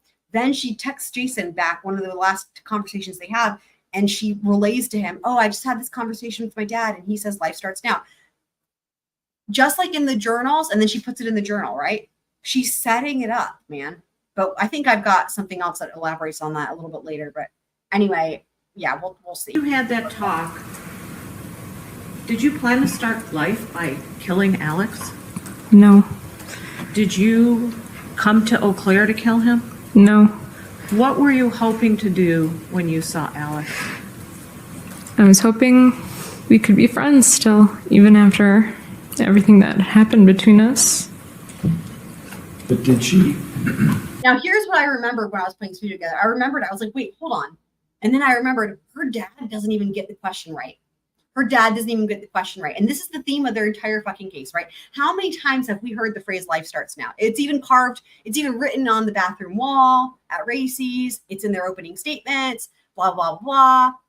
Check this out. She shared some thoughts and feelings with you that night that she'd had about life and everything in general. Yes. And did you, in turn, as her father, give her some fatherly advice back? I did. What did you say? I told her that everything that's happened in the past, and no matter what you're going through, that's fine. But life starts tomorrow. You can leave all that behind. Wasn't the expression that you'd said was life starts now? Is that what you'd said? Now or tomorrow, I believe. Somewhere along those lines? Absolutely. Those photos at Racy's were of in particular concern because we didn't know who wrote Life Starts Now, but you did that. Yeah. Wrote Life Starts Now. And that was all based on the conversation that she had with Her father's show. Yeah. Okay. What was his real impetus there? Why would he think life starts now? Because she hasn't proven life starts at any moment. No, I think he's just trying to pump up his kid. So their question was a good one, which is, so in this interview, for anyone who didn't see it all, it's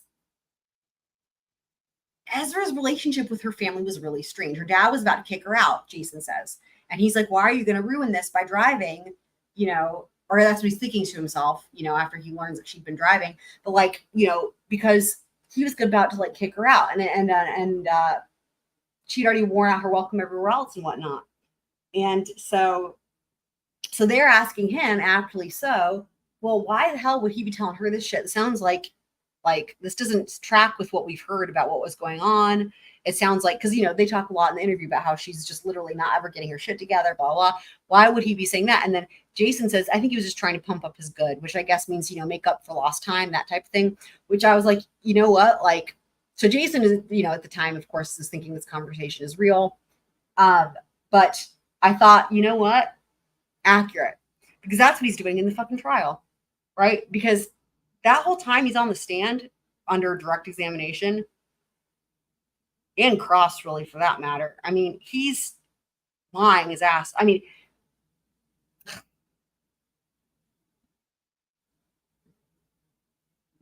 it's pretty clear he's trying to make up for being, for lost time, I should just say, we know that she had a tumultuous childhood and whatnot, and this is his chance to try to help her not get life in prison, I guess, if you will. So, yeah. But he got the expression wrong. In fact, when we talked before, you talked about this look in her eyes, and I don't remember how you described it. Do you remember what that look was in her eyes? She just looked pissed off. I was super confused because she didn't look as fired up the last time we had talked about all this stuff. I was like, what about today has made this thing worse?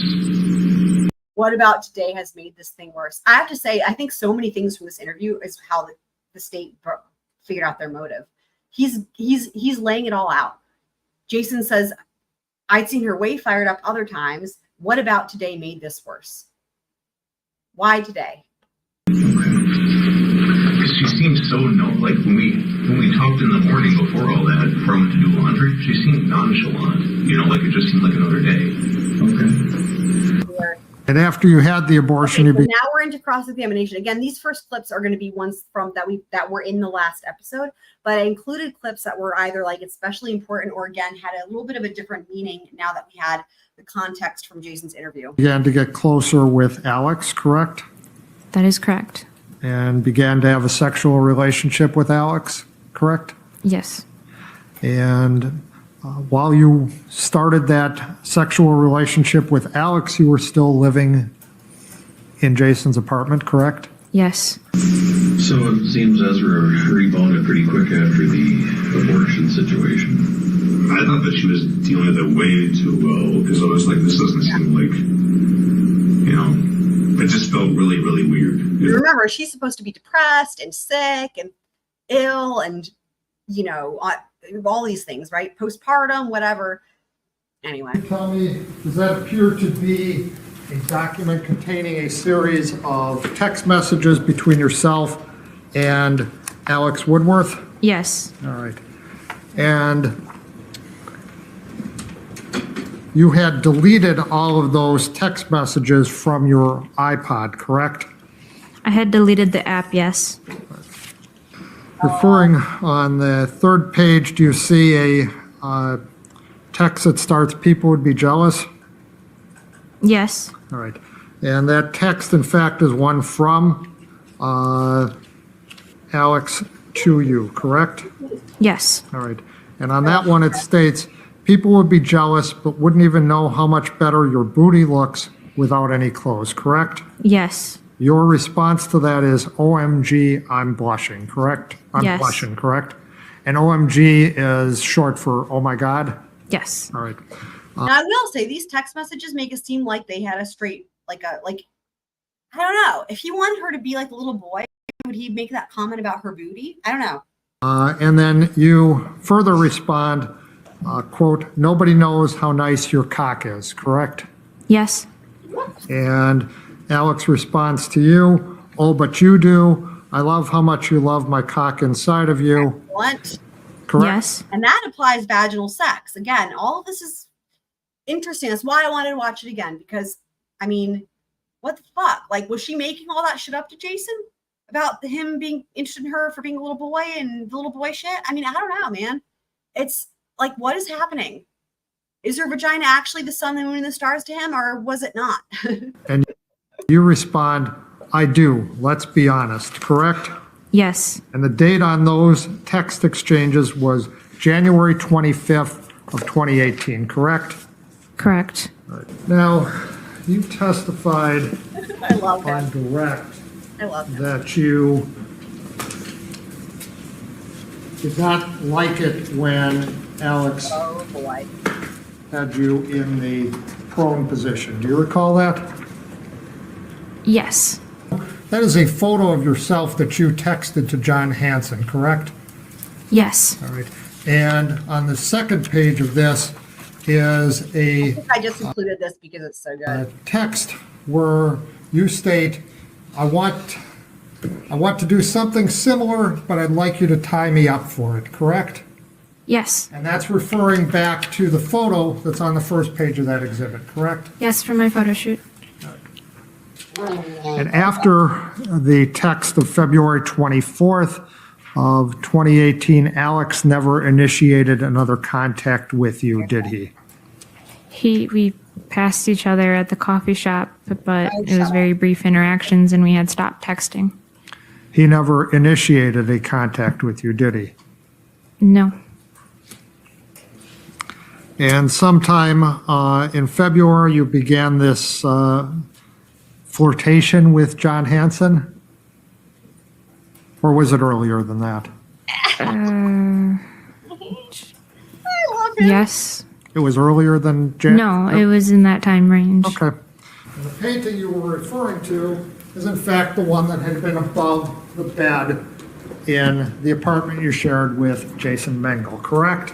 Yes. Okay, so I broke down, I included these clips to break down these certain strategies on Cross. So 2 things that he's trying to do here. One, he's trying to show that all of her motivations really hinged on a desire for saving her relationship with Jason, okay?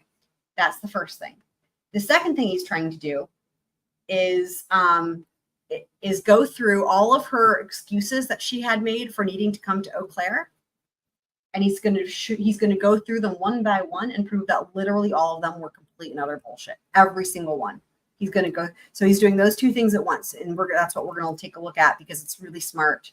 And he does a great job of it. So.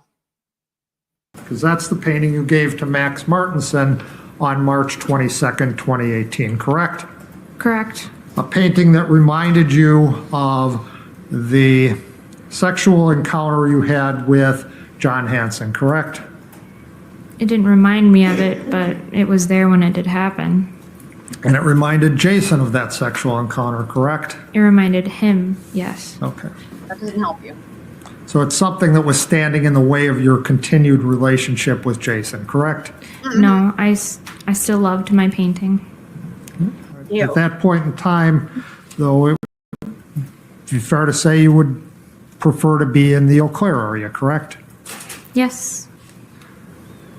Wanted to still be with Jason at that point in time, correct?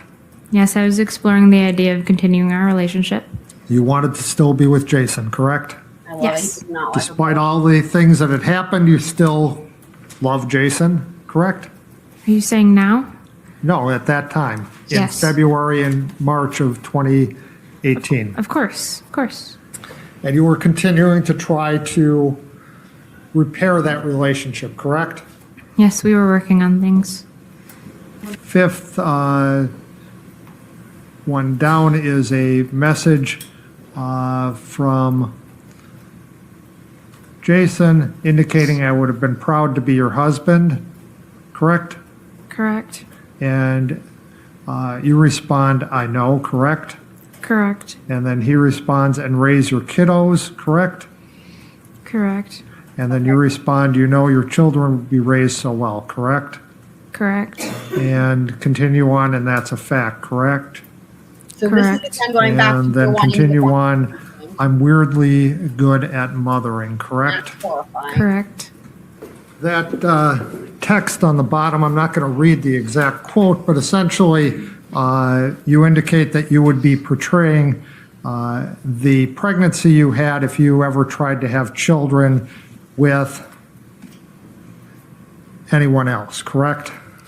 You said portraying. Did you mean betraying? Betraying, yes. Yes. She's like, Jason, I And don't you want to continue on with the next page, top of it. It's a deep Thank God she never had that chance. feeling, and that's just it, correct? Correct. And then you say, another one from you, can't shake it and feel dumb and silly about it, correct? Correct. And then you say, hurts to know I'll never be able. Interesting. Another one from you. I think there she's trying to, it's so crazy, right? This is months and months after this alleged abortion, right, that she has early on. And yet she's still hearkening back to that, like trying to reiterate to him that it was his kid because, you know, that's debatable. to have a Oh, sorry. child, but I just know what would feel right to me, and that's all, correct? Correct. And Jason then replies, I don't want kids with anyone but you, correct? So sad.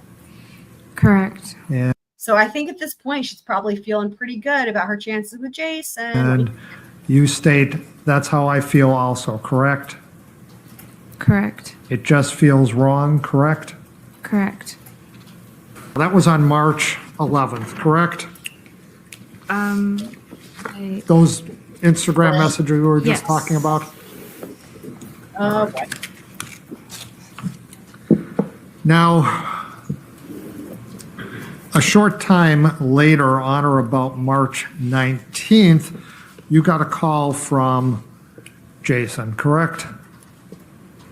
Correct. All right. And in that phone call, he told you that Jenna Van de Zandt had given him some additional details about your relationship with Alex Woodworth, correct? Yes. So Jenna told Jason, and then he told you that you would come out of the shower with just a towel on, correct? From what I remember, yes. All right. And then the last part of that conversation that Jenna had with, Jenna Van de Zandt had with Jason Mengel was that Jenna told Jason that you had told Matt Schreiner that you had just broken up with Jason, and isn't that great, correct? I don't remember exactly, no, what I had said to Matt or if I talked to him. I'm not asking you what you said to Matt Schreiner on, Okay. you know, when you, in that thing, I'm asking you, isn't it correct that Jason told you that Jenna told him that you had told that to Matt Schreiner, correct? Correct, yes. Thank you. After telling you about that, Jason hung up, correct? Yes. All right. And then you called Jenna Van de Zandt, correct? Yes. And told her she had to fix this, correct? I don't believe those are my exact words, but I was just kind of like, what's going on? Yeah, what is going on, Ezra? You wanted her to clear it up with Jason, correct? And not exactly, I wouldn't say I wanted her to clear it up with him. He knew everything that had happened already. It's just, I was like, So, can you talk to him about this? He's angry and frustrated. so you wanted her to talk to him about it, correct? Yes. All right. And then either on the 20th or the 21st, Jason gave you the letter that Jenna Van de Zandt had sent, correct? I don't know the exact date, but at some point he had given me the letter. And in that letter, you read the letter, correct? Yes, I read it. And Jenna essentially said she was washing her hands of the situation, correct? Yes. This Instagram exchange appears to be around 17:07, which would be around 5:07 p.m. on March 21st. Yes, early in the morning. All right. Just so it's clear to me, I'm sorry, Counsel, 17, you said 1707? Yes, which would be 5:07. Oh, in the evening? Is Correct. that what you're referring to? Correct. Okay. Jason sends a text to you. It's the second last one on there. Says, I'm worried right now. If I sleep, what will happen? Correct? Correct. And continues, what will I dream? Correct? Correct. And continues on, going on 4 months of this restless sleeping on a couch. Correct? Correct. And the next text is, and the new trauma really draining my hope. Correct? Correct. And what he's referring to there by the new trauma is the information you got from Jenna Van de Zandt, correct? I believe so, yes. That's really important because that's laying out the motive, right? The timing. Why the timing, right? Why now? Because things were going good. She was going to hopefully get back in with Jason. She needed a place to live. And now it's getting fucked up because guess what? What happened? Jason learned something new about the timeline with Alex. All right.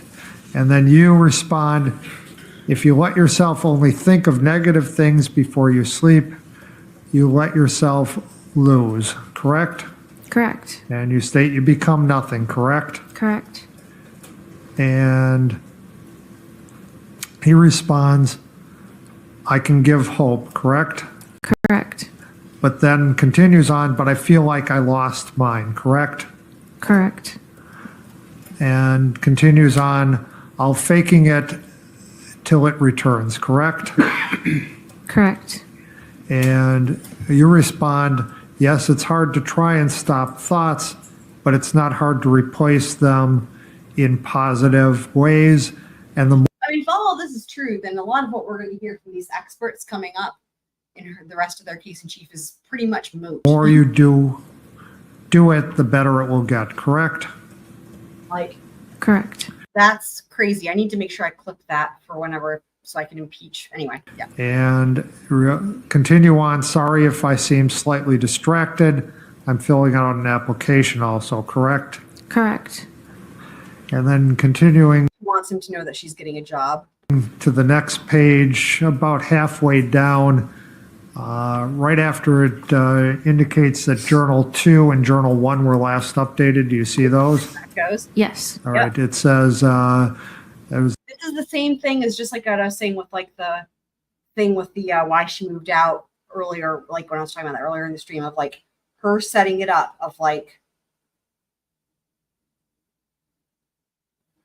look how good I'm doing, blah, blah. But also she's trying to give herself this reason that she has to go talk to Alex, right? Because everybody in their friend group knows that he's like done with her. And she has to give this reason. And then the other thing is this whole thing with the therapist where she's trying to, I think the entire thing is made up. And she's trying to use it as an excuse as to like, in case anyone's like, why do you have to give the journal? It's like, oh, my therapist. I wrote these with my therapist and my therapist says I have to do it. It's just so icky. a message from Jason indicating was nice talking, correct? That is correct. And you say very nice, correct? That is correct. And he then states, hope you feel a little better, correct? Correct. And you respond, I do. I hope you also, correct? Correct. So this is, let me back it up one more time to hear the date. I think this is after all the shit went down with the letter.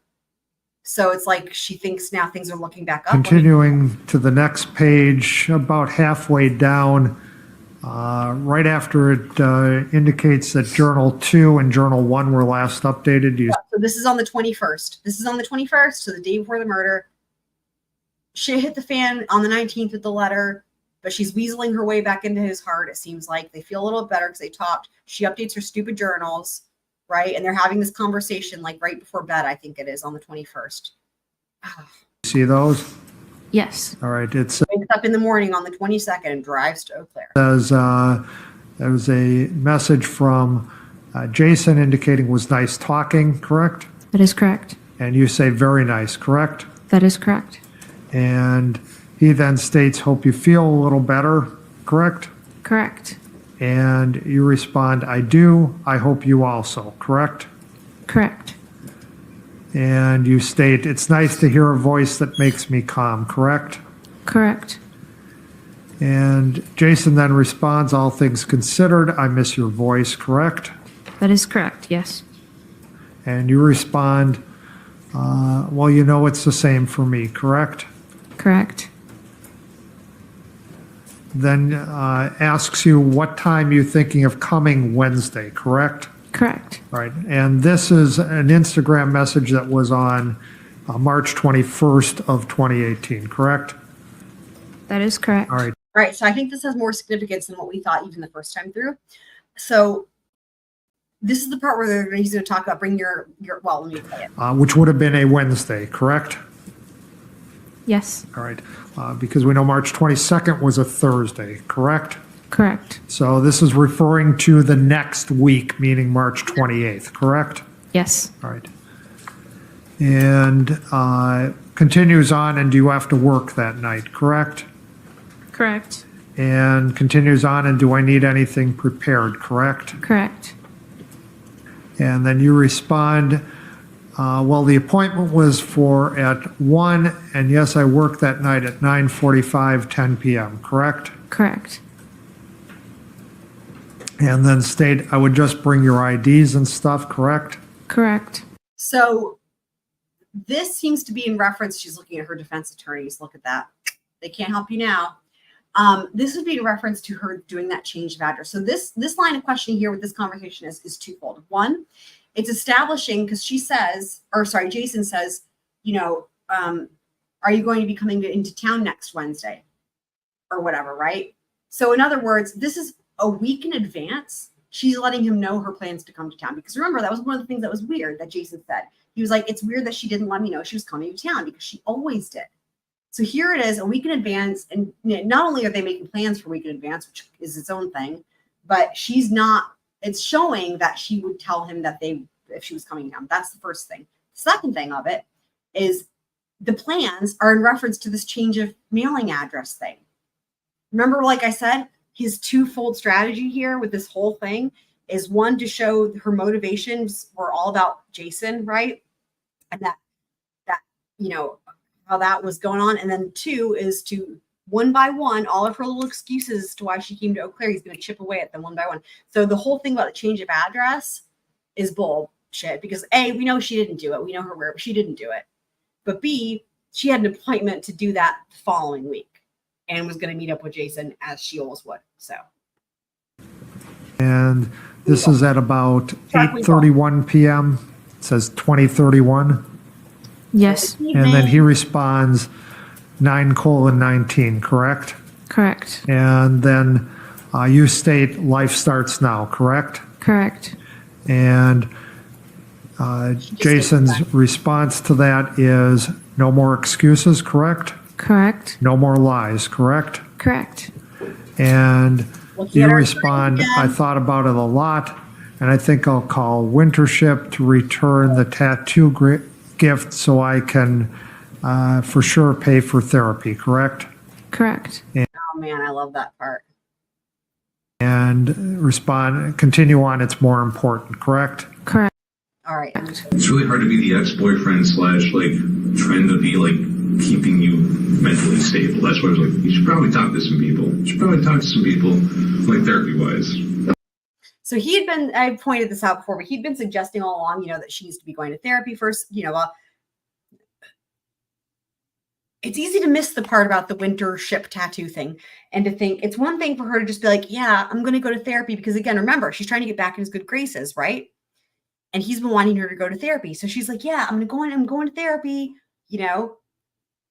and that would be one thing. It's another thing to be like, I'm going to go to therapy and then separate text message. It's really important, right? When it wasn't their own idea. But never mind that. Dude, the way she has to try to be a martyr here, right? Oh my God, it just drives me insane. She says, I think I'm going to call Wintership or whatever it's called and return the tattoo gift so I can afford to pay for therapy. Well, that is huge because A, how the fuck does that work?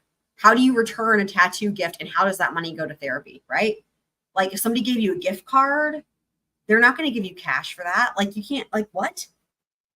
It makes no sense. Second of all, of course, it's not, I'm getting a new job so I can pay for therapy. It has to be her being like, look at the sacrifice I'm making. Do you guys see this is, and third, it shows that no one else is paying for the therapy, right? Because I've been asking the question all along, how is she affording therapy? And, we know that Jason says in this interview that his understanding from Ezra was that her parents had set her up with someone in Stanley. But obviously, if that's the case, they're not paying for it. Because I've been saying all along, I think this is all fucking bullshit, man.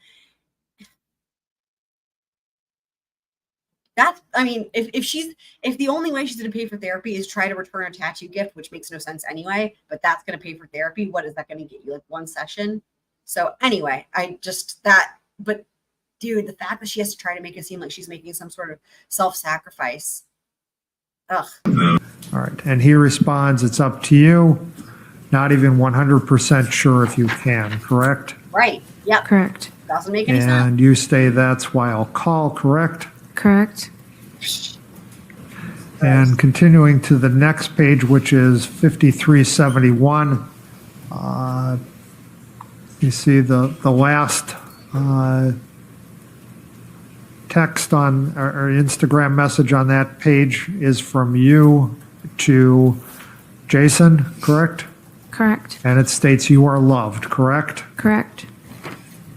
And then good night, correct?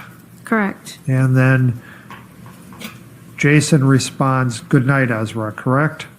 Correct. And your response to that at 9:38:11 is an Instagram that says, my husband, correct? Correct. Oof. Oof. Ah. And you had to walk to get your car, correct? That is not correct. Oh, I love this Your part. car wasn't at the gas station in Stanley? No. And we learned in Jason's interview about more shit about the car too, right? Because he knew that she'd had some issue where she'd been pulled over. Also, how the fuck do you have that many parking tickets when you're, I mean, her driving record was insane because it was already bad from what we knew of. But then we learned about all these parking tickets. Like, what? Wild. Like, what? How do you even drive that? How do you even do that? How do you even get in that much trouble driving when you're that age and you haven't even been driving for that long? And the reason Not to mention the car accident. that you were going to meet Alex was to return a heating pad and a bookmark? Again, here he's going to go chip away at it all hurt. I had said that, yes. I just had some various things. The heating pad for sure.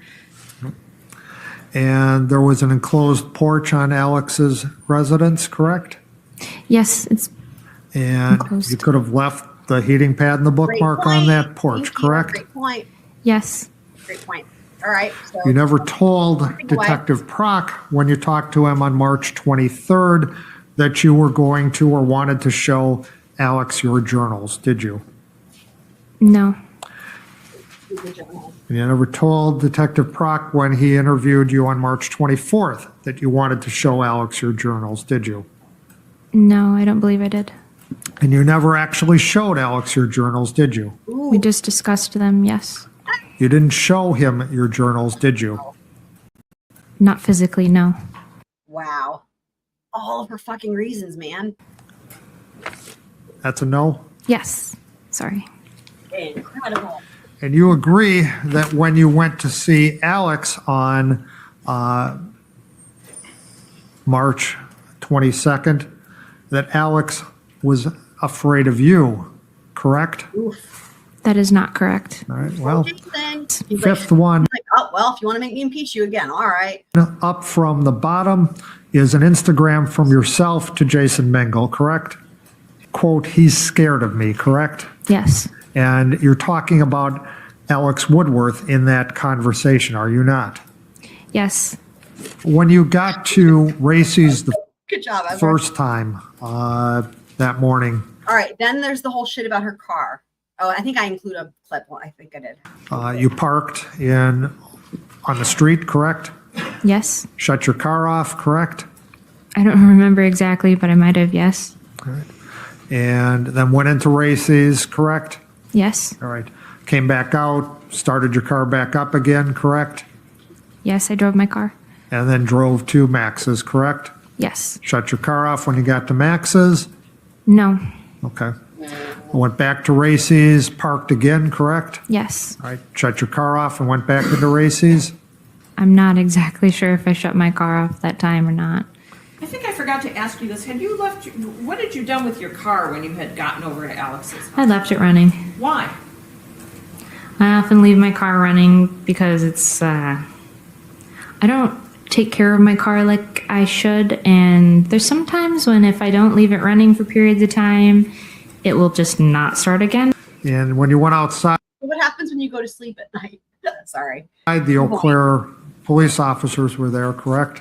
That is correct. There were Did she leave it running when she goes to sleep overnight? I don't know. two of them, right? Yes. Oh, by the way, when you were there, Officer O'Neill asked to see your driver's license, correct? That is correct. Right. And he asked you if you could find it, correct? Correct. And your license was in your wallet, correct? Correct. All right. Your wallet was in that center console of the car, correct? Yeah. I believe so. Well, in fact, you testified on direct Yes. that Yes, it was. there, correct?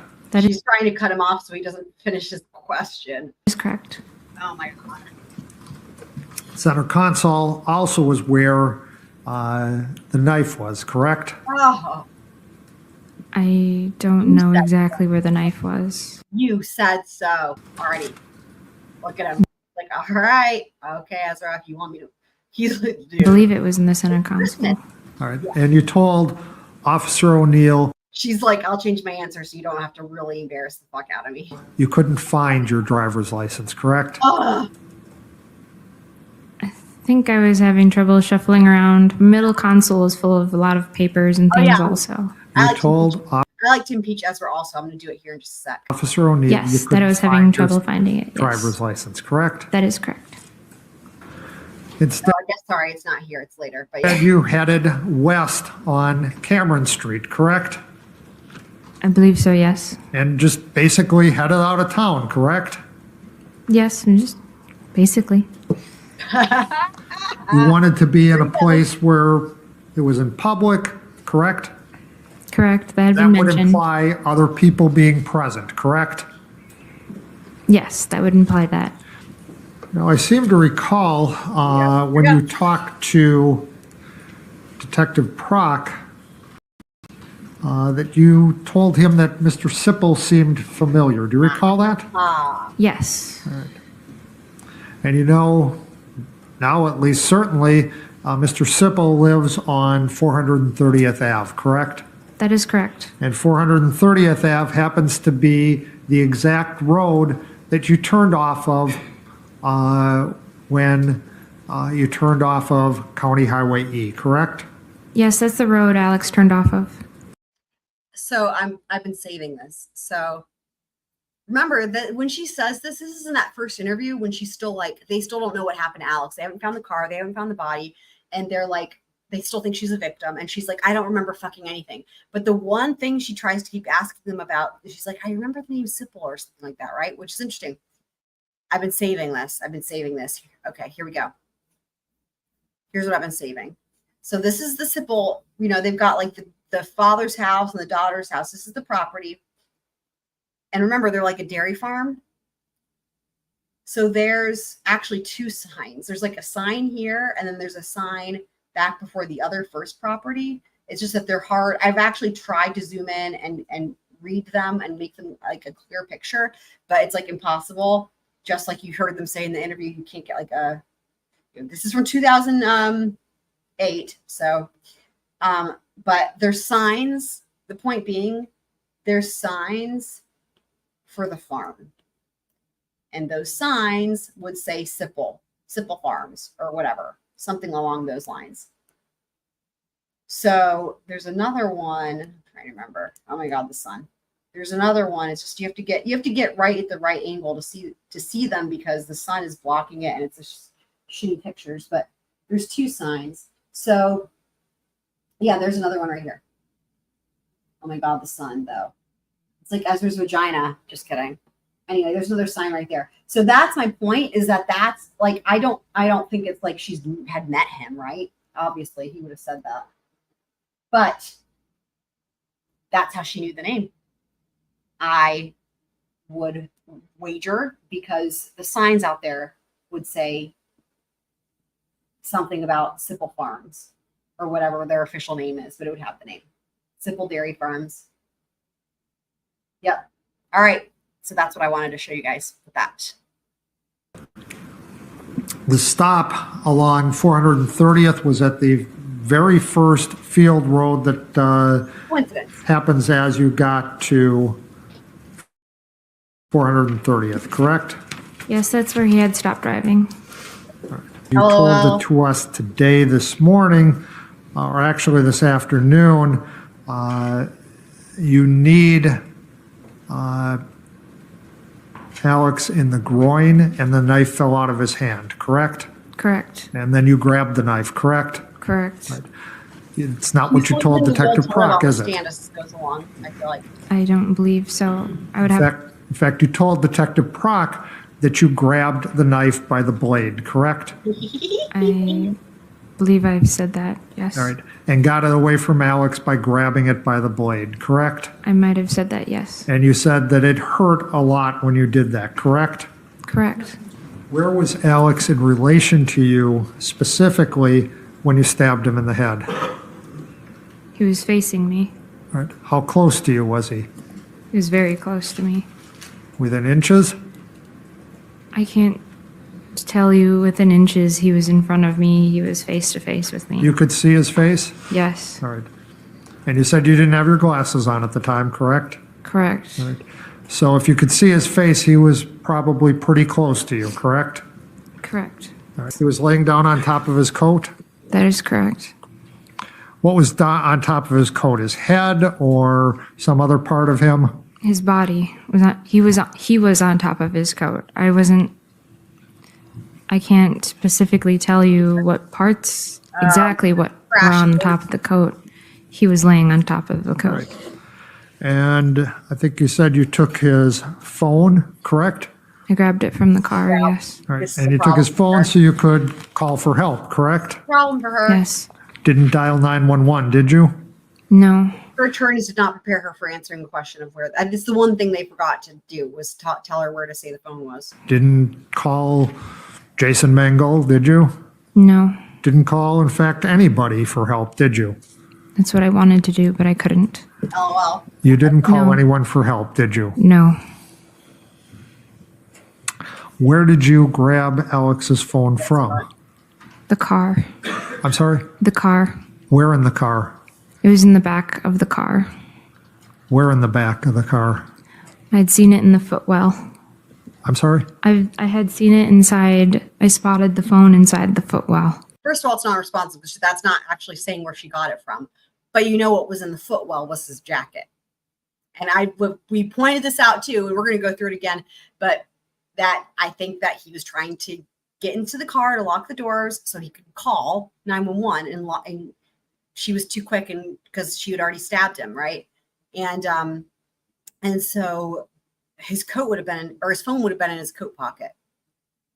And his coat with his phone was underneath his body, right? In the car as he was found. This is why she's struggling with this. Okay. Passenger side or driver's side? She was saying the coat was outside the ground. It was in the footwell. It was just amongst. You don't know whether it was the passenger side or the driver's side? I remember just grabbing it from where your feet would go in the car. Again, my question is, you don't remember if it was the passenger side or the driver's side? Not specifically, no. Okay.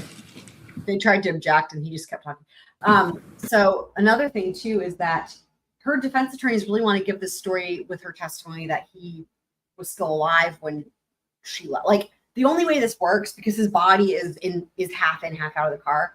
It's giving this implication again that he was alive when she runs off. He's alive. He's lying on the ground, but on top of his coat. And then he's still alive. And somehow he takes his shoes off, puts her scarf on, and then puts himself into that position in the car. That's what you have to believe. That's what they're going with. It's just hard. I keep forgetting that that's their theory, is that's because that's their theory. That's insane. Sorry. And you also took the knife along? Yes. Carrying the knife in your right hand, correct? Or your left hand, I'm sorry, correct? Yes. Right. The phone was in your right hand? Yes. Right. She did say that. Yep. And then you said you fell and the phone broke and you just kind of left it there? Yes, the phone had busted, a part of it. Okay. And then but you kept the knife with you at that point? It was still in my hand, yes. Right. And you carried that knife until you got to the driveway of Mr. Sipple's daughter's residence, correct? I had dropped it in the ditch, yes. And that's where you dropped it in the ditch, correct? I believe so, yes. Just before you got to that driveway, correct? I don't know exactly. I've seen the photos, so I know where it was, but from my memory, I don't know exactly what. Yeah, you remember exactly what happened in the car. Again, on this one, we didn't watch all of it because the full thing is on the other episode, but we just went through the outline of what she's trying to say happened. But like her memory came rushing back to her, right, with everything that involves the stabby stab. But like everything else before and after, she's useless. Place I dropped the knife. And in the photos, it shows it dropped just before that driveway, correct? Yes, that is what the photos show. And when you got there, you went there to try to get help, correct? Yes. Right. And first thing you asked Mr. Sipple to do was to call or take you to a hospital, correct? That's what I've heard, yes. All right. You did not ask. This, again, is another thing that I missed the first time around in terms of the importance and the significance of this question. So, with this whole thing with her asking Mr. Sipple to take her to a hospital, I had not caught the importance of that. Did you guys? The only thing I was like, oh, that's funny that he didn't feel comfortable with it. But like, I guess that's not the weirdest thing, right? Because he's like super old. But like, he seemed to think it was weird and iffy or sketchy in a way, right? When she first asked that. But I was like, I didn't pick up on that being weird until I, again, going through it again and putting this together. And then I was like, that's why I included it, because I was like, oh my God. Now that's why that matters. Mr. Sipple to call the police, did you? No. All right. Did you never told Mr. Sipple that the person... The point he's trying to make, and again, this is for argument, like in closing, is that it's so wild, right? Why would you ask someone to take you to the hospital?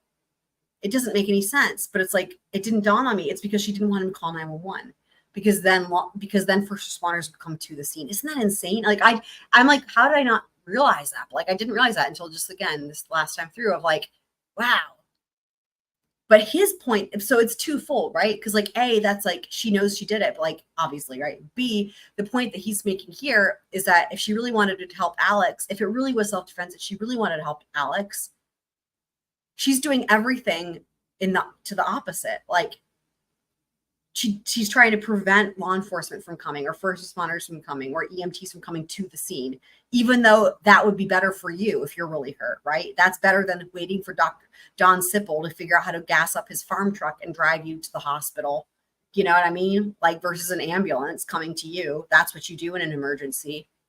Man, wild. That you are claiming assaulted you, was lying severely wounded back where your car was stuck in the mud, did you? No. You didn't tell the law enforcement officers that first got there that you had just stabbed Alex Woodworth a number of times, correct? Correct. And the other thing is even if the jury were to buy any of her story, that only makes it worse for her, because the thing is that if you buy the story that he was still alive, I don't believe so, but even if you go with that, even if you give her the benefit of the doubt that he was still alive, that makes this even worse because his life could have been saved. Right? Oh, man. And you didn't tell Mr. Wayne, the paramedic, that there was this other person that was lying there with a bunch of stab wounds in him, did you? No. Right. Didn't tell him that maybe Alex was dead or dying there or needed help, did you? No. I think so before we go into the next day. So here's the thing too, is like, again, it's fair to be asking that for a number, like, because she testified that she just wanted help. She said it a number of times. Like, first of all, I just wanted to help him when it came to him using the bathroom. But then the other time was with the phone, even when she was running away, running to the farmer's house. That's why he asked that again, because to put that in terms of the recent, or what's the right word? The proximity in time, right? That even when she's approaching the farmer's house and she has Alex's phone, he's like, why did you take the phone? Because she wanted to help. She wanted to call 911. And even when she's almost to the farmer's house, she's wanting to help, but then she drops the phone and the phone breaks. But you go the extra couple steps, to get there to the front door, and you ring the doorbell and he lets you in, you know what I mean? So it's just, yeah. All right. But wait till you guys hear the difference in her demeanor. This is the next day. This is cross-examination continuing. Are you guys ready? Let me back it up just so we can get the contrast, because it's kind of nuts. No. You didn't tell the law enforcement officers that first got there that you had just stabbed Alex Woodworth a number of times, correct? Correct. And you didn't tell Mr. Wayne, the paramedic, that there was this other person that was lying there with a bunch of stab wounds in him, did you? No. Right. Didn't tell him that maybe Alex was dead or dying there or needed help, did you? No. Morning, you ready? Good morning. Yes. All right. So, I'm going to start. May I approach, Your Honor? You may. Thank you. I have handed you Exhibits 700 and 701. Those are the two exhibits that contain the text messages between yourself and Alex Woodworth. What I'd like you to do, Ms. McCandless, take a moment Brutal. and can you show me any texts in there where Alex Woodworth says, "Love and do as you will," or anything to that effect? Was that phrase also deeply woven into your relationship? Yes, it seemed like instead of your typical morning text message, it would be a text of love and do as you will. No, not in these text messages. Peter. And those text messages cover a time period between October of 2017 and the last one being February 23rd of 2018, correct? Correct. Showing you has been marked for identification as Exhibit 703. That is your wallet there on the seat? That is correct. All right. Your Honor, I'd move the admission of Exhibit 703. I'm going to ask to publish it in a moment. All right, Exhibit 703 will be received.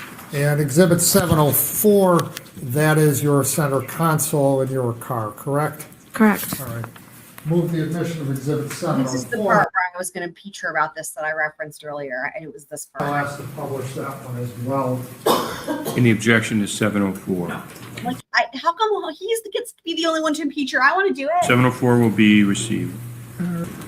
This is your wallet right here, correct? Correct. All right. So this is in a picture. This is me including a picture where it's zoomed in. So first of all, look at all the cash pulled out. What the fuck? This is, again, nothing goes to plan. Why is all the cash strewn about? First of all, how did she have any money? Second of all, she could have fucking paid for a tow truck if she had money. Third of all, was she trying to make it look like a robbery gone wrong? Like, what the fuck is going on with that? Like, that's insane, right? By the way, I noticed when I zoomed in on this picture. Oh, I guess I labeled it later. And then this is your center Oh, I console. think I labeled it in a different picture, but there's the letter. You can see the letter in that picture. But yeah, but here, this part. Correct. That is correct. There's the LG phone. But this thing is where I impeach her. Middle console is full of a lot of papers and things also. Hold on. I want to watch that again because it's like one of my favorites. What a fucking liar, dude. Correct. Correct. All right. She was trying to, that was her saying the reason why she didn't know if the knife was in there or not, and she couldn't find her fucking wallet. Ugh.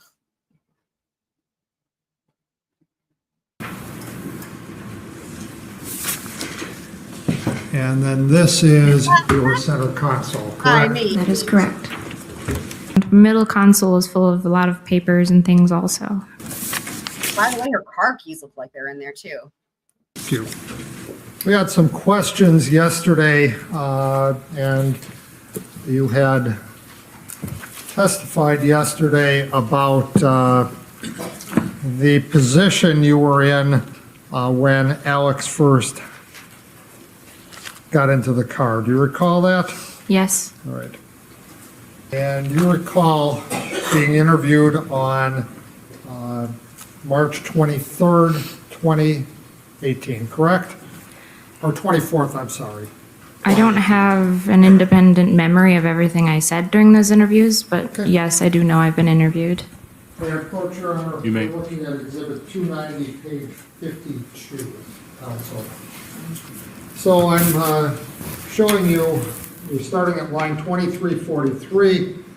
Interviewer 2, which was Investigator Conkey, states, asks you, describe to me when you were in the back seat prior to him attacking you, how were you positioned? And your answer is, I was facing down, moving things out of the car to look in my seats and stuff, correct? Yes, that is correct. And you also, yesterday, your statement was that you took the blanket and the pillow out of the car while Yes. you were going through things? Yes, that is correct. May I approach again, Your Honor, counsel, may. page 53, starting at line 2392. So then Detective Crock asked you, okay, so then you're in the back. Did you throw anything outside the car when you were digging around for stuff? Your answer is, no, I didn't throw anything out. I was just moving things around and stuff, correct? Yes, that is correct. I want to talk to you for a short time about the journals and some of the entries that Alex wrote. Okay? All right. I have handed to you what was previously marked and admitted as Exhibit 697. Do you have that? Yes. All right. And This part is great. I think somebody had asked too, like who did the conversion for typing it up from the handwritten, and we hadn't learned that. And then I pointed out like how she wasn't ever double checking anything to see if they were the same. He's about to anyway. He's got Mr. Dufour's not going to let us down. So is a document or a binder that contains quite a few pages, correct? That is correct. And if I understand it correctly, these are the originals plus typed pages of journal entries, correct? Yes, that is correct. Right. And outside of one that we've talked about in a sidebar, you've read prior to the incidents on March 22nd, all of these entries, correct? That is correct. Right. And these, in addition, these were items that were provided to your attorneys as part of discovery, correct? That is correct. And they provided them to you then, correct? Yes. All right. And you've had them in your possession for quite some time, correct? Yes. All right. I want to start with one that your attorney did not ask you about, so could you turn to, it'd be tab 13. I'm there. All right, and that is an entry titled Desire and Will, correct?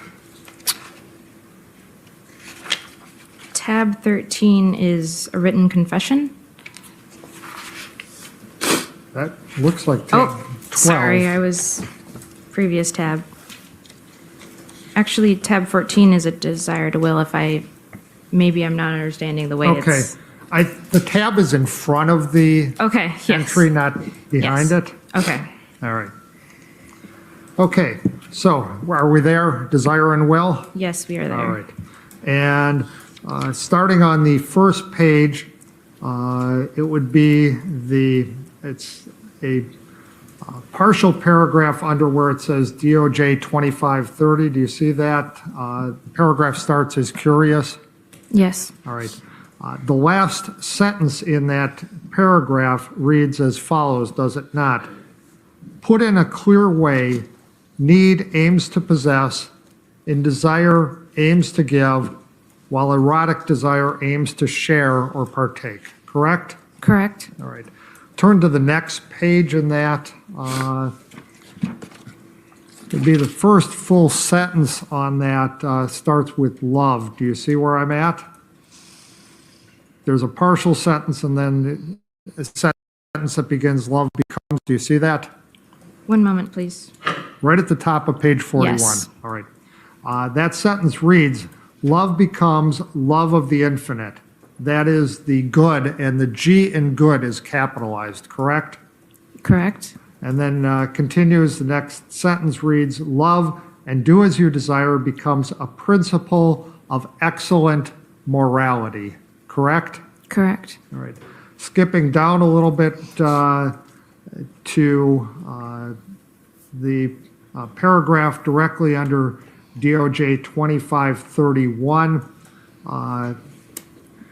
The first full sentence of that paragraph starts with love and do as you desire. Do you see that? DOJ 2531. Yes. The first sentence First full sentence. starts with desire. Love and do as you desire. Oh, I'm sorry, you're right. The next sentence after that, love and do as you desire. Do you see that? Yes. All right. That sentence reads, love and do as you desire transforms into infinite obligation. It says if you actually love, you'll give and give. No matter what your love asks for, that is your desire, correct? Correct. And actually, could you turn to the actual written portion of that, which would be the last page of tab 13. That actually isn't quite accurately transcribed, isn't it? That paragraph actually says, love and do as you desire transforms into infinite obligation. It says if you actually love, you will give and give and give. So there's 3 gives, is there not? Finding it. Yes. All right. So there, at least the transcription is not actually 100% accurate, is it? No, they're missing 1 give. Right. And then finally, as it relates to that particular journal entry, let's move down towards the end of the next paragraph. It'd be 3 lines up from the bottom. Do you see a sentence that starts with here? It's right at the end of that third from the bottom line of that paragraph. First. I'm sorry, excuse me, Mr. DeBoer. That's the paragraph right after the one that we just talked about. Are you saying all self-love? Are you speaking of the one that says all self-love is shaken? No, we're at the, in the paragraph right below the one that I just quoted from, okay? And 3 lines up from the bottom of that paragraph, it says here. Do you see that right at the end of the line? He's like, how can you not see it? It's right there. It's like, is she blindfolded again? If I can approach her on it, I can. Yes, please. You may approach. Thank you. Struggling, hardcore. We're speaking of 2531, yes. So, right Oh, there. thank you. Not trying to trick you. No. All right, so that sentence reads, here the phrase becomes a challenge to give up both selfish need and selfless desire so that a future can become, correct? Correct. And the phrase that's being referred to is love and do as you will, correct? Yes, it seems so. Now, you also testified that Alex talked about cannibalism as having something to do with taking away someone's power. Do you recall that? Yes, it was something we talked about during conversation. Right. There is never a reference to that in any of the journal entries that we have here, is there? I don't exactly remember, but it was something we spoke about. My question isn't if you spoke about it. My question is, there is never a single entry in any of these journal essays that refers to cannibalism as a way to take the power of someone else, is there? I cannot give an exact answer, but I don't believe from my memory, no, I don't remember. And you also talked about it in terms of cannibalism as a way to keep a lover with you after death, to paraphrase what your testimony was. You can't point to a single spot in these journals where Alex says that either, can you? No, it's not in the journals, it was during conversation. It's not in the journals, correct? That is correct. Right. And just so that I have it clear in my mind, the first time you actually talked to Alex was in a bar, correct? That is correct. All right. And you had seen him writing in his journal, correct? Yes. And of course, we know now from that interview with Jason that they at the very least talked the night that she met Jason at Racy's, that Alex was there and came out and talked with them. But it could, we don't know. She could have met him sooner, but at the very least it was then. So at that point in time, he shared his writings with you, correct? That is correct. And so the first writing he shared with you when he's first meeting you in a bar was related to cannibalism. That is correct. Okay. Let's turn to He's the not allowed to ask, item I'm sure. Like, how were you in the bar? Not dead to me. It's in the first set of tabs, tab number 2. And again, remember, the tab is before the entry, not after. Thank you. All right. Are you there? Yes. All right. Now, you read a portion of the first or the last paragraph on that page that starts with "because you are dead to me." Do you recall that? You said tab 2? Tab 2 of the first section. There's 2 sets of tab numbers. I'm sorry. Right. Yes. It's a little confusing, I understand. All right. So we're on dead to me, right? Yes, we are on dead to me. All right. And so that last paragraph, you read that first sentence, which says, "Because you are dead to me, this love fails to be truly erotic now, though it may have been. Instead, we are speaking of cannibalism," correct? You read that? Yes. All right. The next sentence actually reads then, "The you I loved was consumed by me, incorporated back into a flesh heterogeneous to itself," correct? Correct. All right. And obviously, earlier in that same passage, he's talking about the person still being clearly alive, correct? Yes. So he is not talking about cannibalism in any actual sense, is he? Correct? No, at this point it was philosophical, yes? It's a metaphoric sense, correct? Yes. And there is not a single entry in there where Alex, in that particular essay, where Alex talks about consuming another individual literally, correct? Correct. You turn to, it will be again in that first section of tabs, tab 5. Violation? Yes. Are you there? Correct. I am there. Okay, when you're ready, let me know. Sorry. Sure.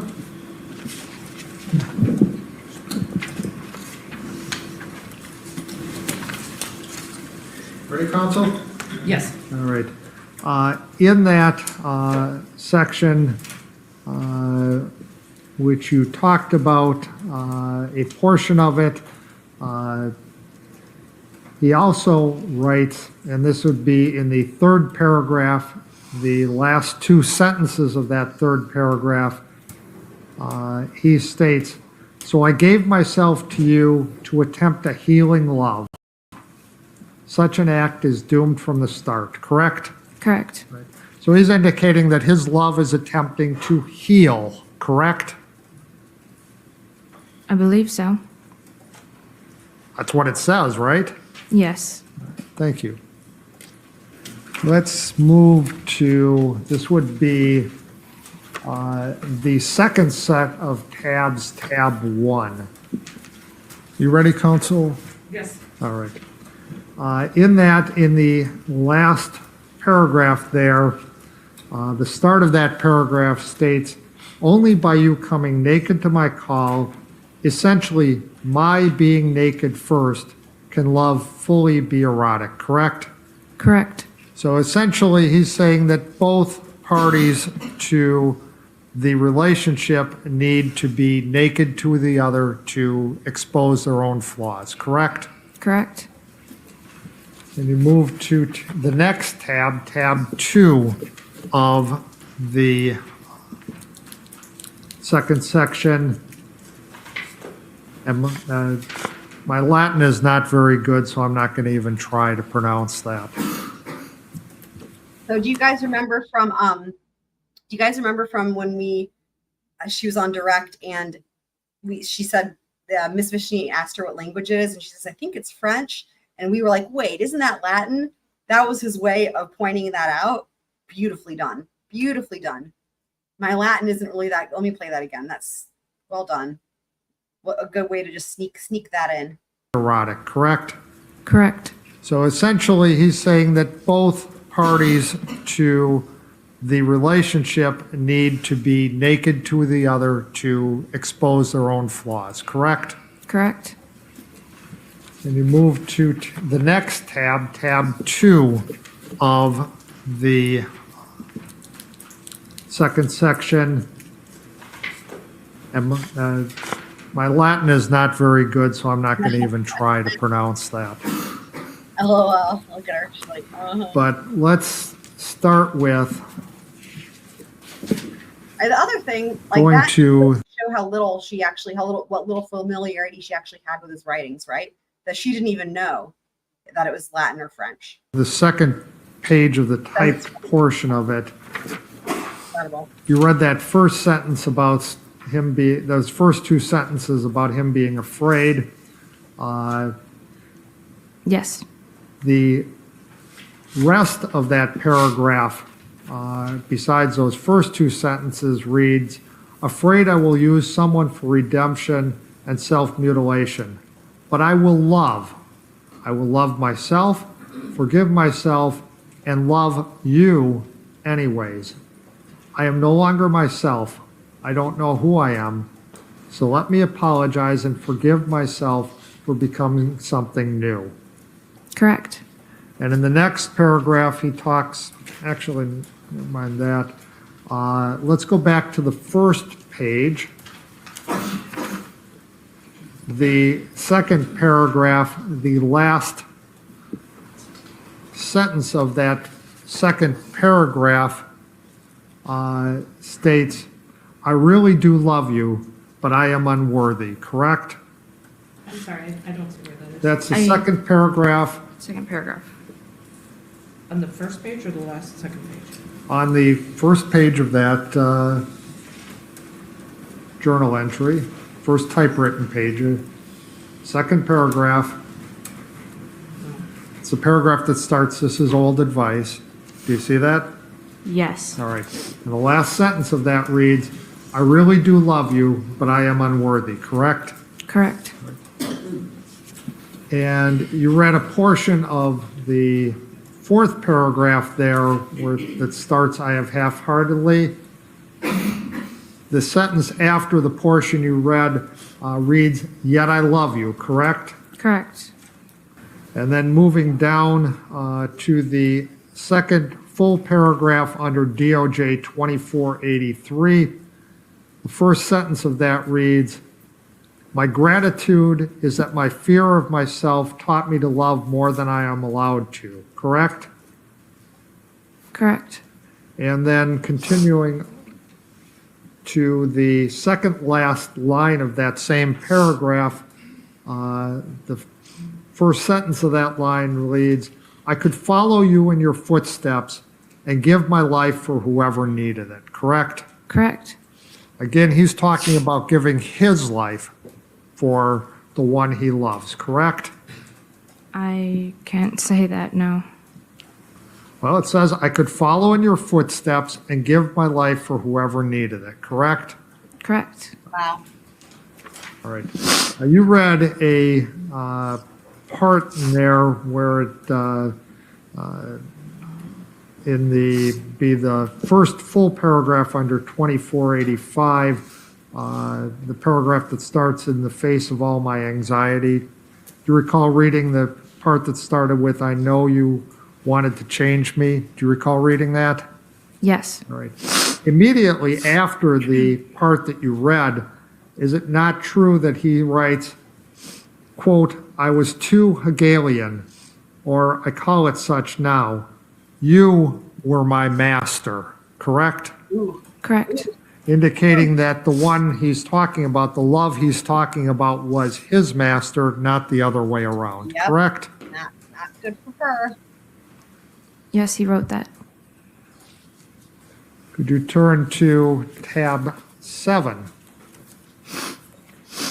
I have to say also, I love how he's doing everything backwards in terms of the formatting for his cross versus the direct.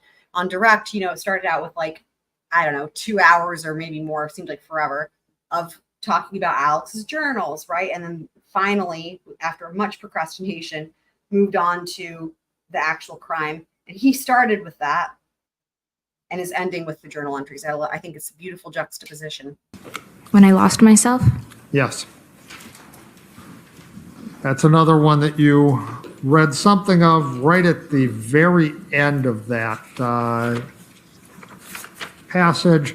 I want to talk about on the first page of that passage. Do you see it would be the first full paragraph under DOJ 2504, the paragraph that starts, "This is a naive result." Are you at that paragraph? Yes, I am. All right. The last sentence of that paragraph reads, "In committing to a set of values, one formulates a naive ideal that one resolves, even if weakly, to strive toward." Correct? Correct.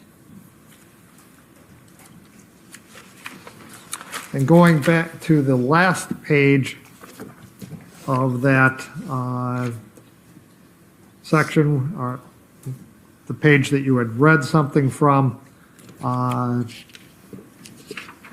what page are you on, Council? we're on page, it's marked as page 30. I want to have you take a look at, under DOJ 2507, the last two lines of that, and then the part of the first two lines of the next page, which is DOJ 2508. It's a page, it starts with, "I've recently fallen." Do you see that? Yes. All right. And that reads, "I've recently fallen for a young man who is in a rather unhealthy relationship. I don't believe that I am doing evil. I suspect that I might even be doing good. But this means that even if only the former holds, I can really do whatever I will, so long as that is not evil." Correct? Yes. Would you turn to the next tab, tab 8 of that section, titled Between Love and Obligation? Yes. You there? Yes, I am. All right. In the second paragraph, you had read the first sentence of that. Move down about a few lines. It'd be the fourth line from the bottom. Do you see where it starts, "Do as you will"? Yes. All right. And "do as you will," it reads, "Do as you will, so long as you love," which gives far less freedom, as one cannot do anything when one loves, and love can cause quite limiting obligations. Correct? Yes. And continuing down a little ways, under DOJ 2512, it'd be the first full paragraph under there, the third line down. Do you see where it starts, "Do as you will"? Yes. All right, it reads, do as you will, yes, but there are things you also ought do regardless of whether or not you want to." Correct? Correct. And then finally on that, in the second last line on that page, it reads, "You love, so I ought not abuse." Correct? Yes. Let's move to the next tab. Another entry that you didn't, your counsel did not have you reference, but that's the one titled "Letting It Be." Yes. Right. The third paragraph under there, the start of it reads, "That something is permissible does not mean one ought to do it, merely that one may." Correct? Correct. Let's move to tab 21. Tab entitled "Between Two Hands." Yes. All right. In the portion that you read, Alex writes that there is writes as if he has a severely damaged hand, correct? That is correct. He does not, in fact, have a severely damaged hand, does he? I only know what he described to me about his hand. He does not have a severely damaged hand, correct? I can't say that, no. I'm not a doctor. Well, he was able to use both his right. All right, you heard it there first, guys. She's not a doctor. Excellent. His left hand, correct? Yes. Never saw him have difficulty using either his right or his left hand to do something, correct? He was just describing to me the feelings about his hand. That is correct. You never saw him have difficulty using either his right or his left hand, correct? I cannot remember that, no. I'm sorry? I can't remember that specifically, no. You can't remember that he had difficulty or that he didn't have difficulty? Yes. All right. Let's move finally to another one that your counsel did not ask you about, which would be the 25th tab on that page titled Authors and Others. Yes. All right. This is the tab immediately after the one titled Faith and Flesh, correct? That is correct. And take a look at the second paragraph of that entry. The second line down, you see where it starts, the author of Flesh and Faith? Yes. All right.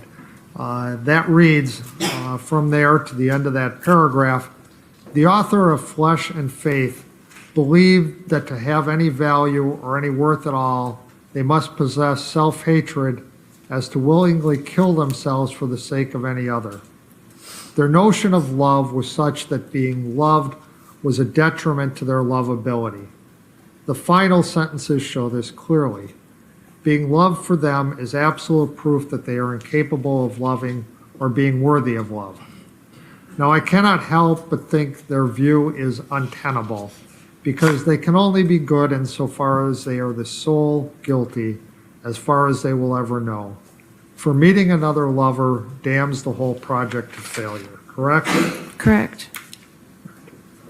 And moving to the next page, the first full paragraph under DOJ 2566 starts, I love you all, each and every author, reader, writer, you. Know that whatever becomes of me, for this unconclusive postscript is my suicide note. It will only be found post-mortem, correct? Correct. And then finally, he concludes this entry with, quote, always prefer life and never stop affirming survival. I love you and am smiling at you from wherever I am, correct? Correct. So sad. Now, when you talked to Detective Prock on March 23rd, 2018, you did not once mention these journals to Detective Prock, correct? I was answering his questions to the best of my ability at that time, but no, I did not. You did not mention these journals to Detective Prock on March 23rd, correct? No. And you did not mention these journals to Detective Prock on March 24th either, did you? No. You also never once told Detective Prock on March 23rd anything about Alex and cannibalism, correct? I don't have independent, strong memories about that conversation, but if I've seen the transcript and no, I have not. And you never once on March 24th mentioned anything about cannibalism to Detective Prock, correct? That is correct. All right. Now you, you were on the stand yesterday, you said that Alex told you that he was going to have you one more time, correct? That is correct. Detective Prock asked you, okay, was it any time? Sorry, we don't have it yet. Oh, okay, I'm sorry. That's okay. When you're ready, let me know. We're starting at line 2749. 21, I'm sorry, 27. 49. Thank you. You ready? Yes. Okay. It says, Detective Prock asks, okay, was it any time during your guys' conversation, their talk about sex today or sex that day, about him wanting to have sex with you or you wanting to have sex with him? Your response is, no, I didn't want to have sex at all. Question, did he? Answer, I don't think so. Question, why did he have the knife and why, and to cut your pants? And your answer was, I think he just wanted to look at me, correct? I was There it is. answering the questions to the best of my ability at that Oh, time. shut up. But yes, I I don't. read that accurately, correct? Yes, I don't dispute that. Wow. So you never told Detective Prock in that interview that Alex wanted to have sex with you one more time, did you? In that interview, no, I did not. When you met, when you went to Mr. Sipple's residence and he asked you, based on the 911 operator's request, what happened, you told him you could not remember, correct? I could not remember. Yes. That's what you told him, correct? Yes, I could not remember at that time. You told Joe Wayne that you could not remember what happened, correct? Yes, I could not remember at that time. You told Joe Wayne that you could not remember what happened, correct? That is correct. You told the Deputy Shields that you could not remember what happened, correct? Correct. You told Officer Reeves you could not remember what happened, correct? Yes, I could not remember. You told Officer Reeves you could not remember what happened, correct? Yes. You told the first nurse at the hospital that you met that you could not remember what happened, correct? Yes. You told Dr. Tillotson you could not remember what happened, correct? Which doctor was Dr. Tillotson again, Dr. please? Tillotson was the one who testified in court. Yes. You told Jennifer Morris you could not remember what happened, correct?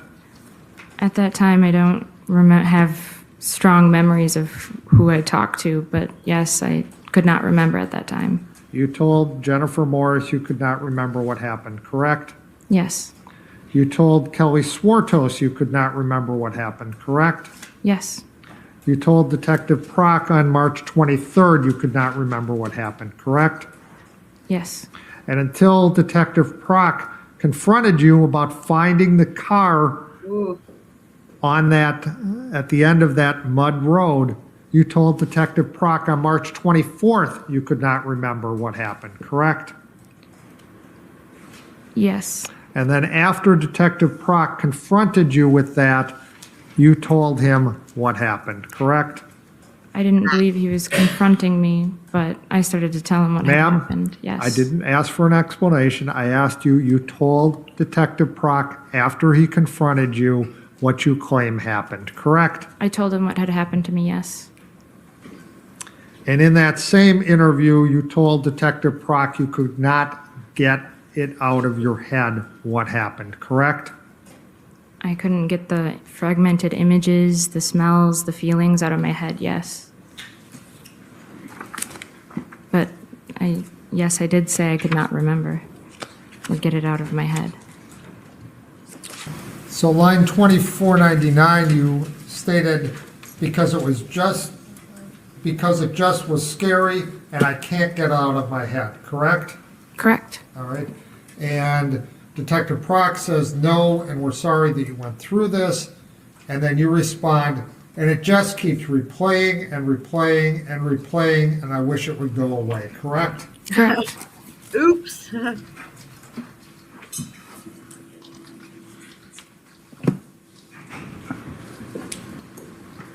And you did not admit to Detective Prock that you cut Boy in your arm until he confronted you with the fact that the wording and the way it was oriented did not make sense, correct? Yes. You told Officer Reeves that the incident happened in Owen Park, correct? I don't remember speaking very much with Officer Reeves. Well, and if Officer Reeves testified that you told him it happened in Owen Park, you have no reason to dispute that, do you? No. Right. And you told the nurse at the hospital that it happened in Owen Park, correct? If it's in the transcript, then yes. And you told Ms. Swartos, Kelly Swartos, that it happened in Owen Park, correct? I would have to refresh my memory from the transcript. Okay. All right, That's you want fine. me to do it? But nothing actually happened in Owen Park on March 22nd with Alex Woodworth, did it? That's correct. You never, in fact, even went to Owen Park with Alex on March 22nd, did you? That's correct. And when you told these people that it happened at Owen Park, you knew that nothing had happened at Owen Park, didn't you? At that time, everything was a mess. Yes or no, ma'am? Objection. She has a right to answer the question when she remembers. The question. Okay, if you can't answer the question yes or no, then indicate it. I can't answer the question yes or no. All right. And then you'll have to answer it how you can answer it, okay? I can't answer yes or no to that question. That's fine. In that interview, Detective Prock asks you, okay, and where was the knife now after he carved that in your arm? Answer, I think he put it in his pocket or he kept it or had it by him, but I don't remember, correct? Correct. But you knew that you had the knife and had taken the knife and left it in the ditch near Mr. Sipple's house, correct? Yes, I was answering his questions to the best of my ability at the time.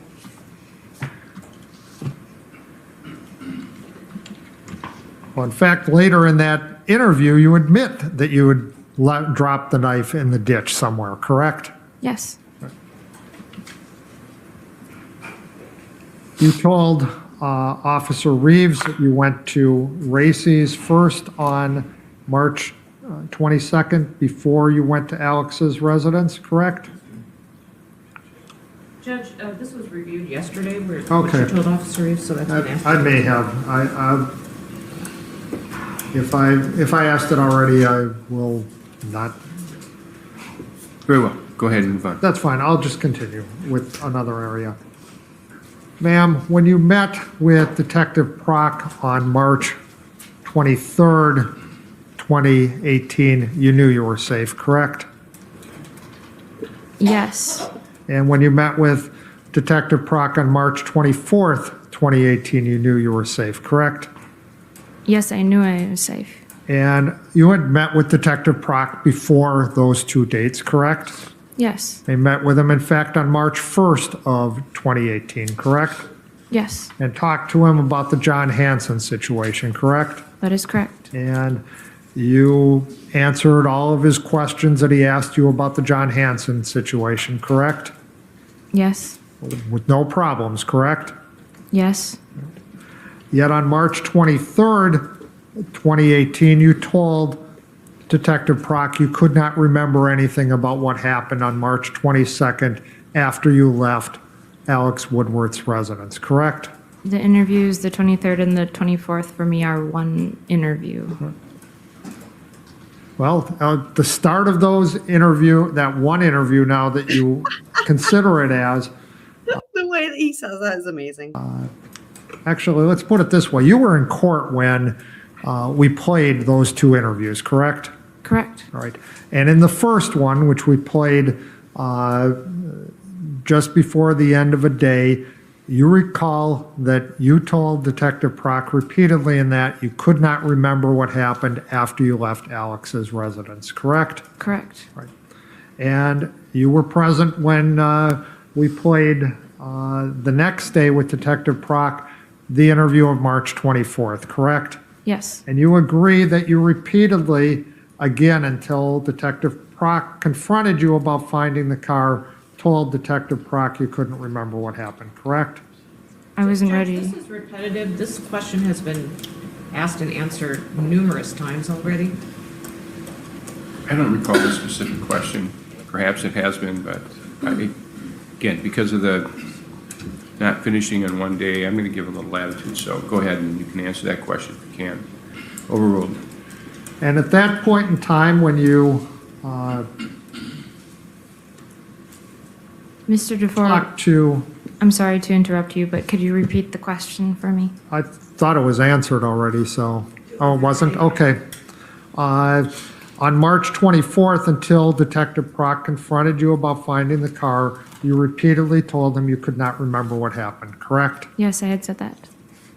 And Detective Prock eventually asked you, why didn't you tell me about what happened, correct?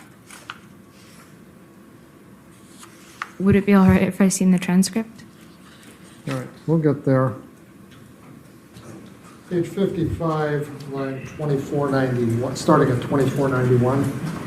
Judge, I hate to interrupt counsel, but he's done exactly the same part before me. If you want to let him do it again, it's okay, but I just wanted to point out.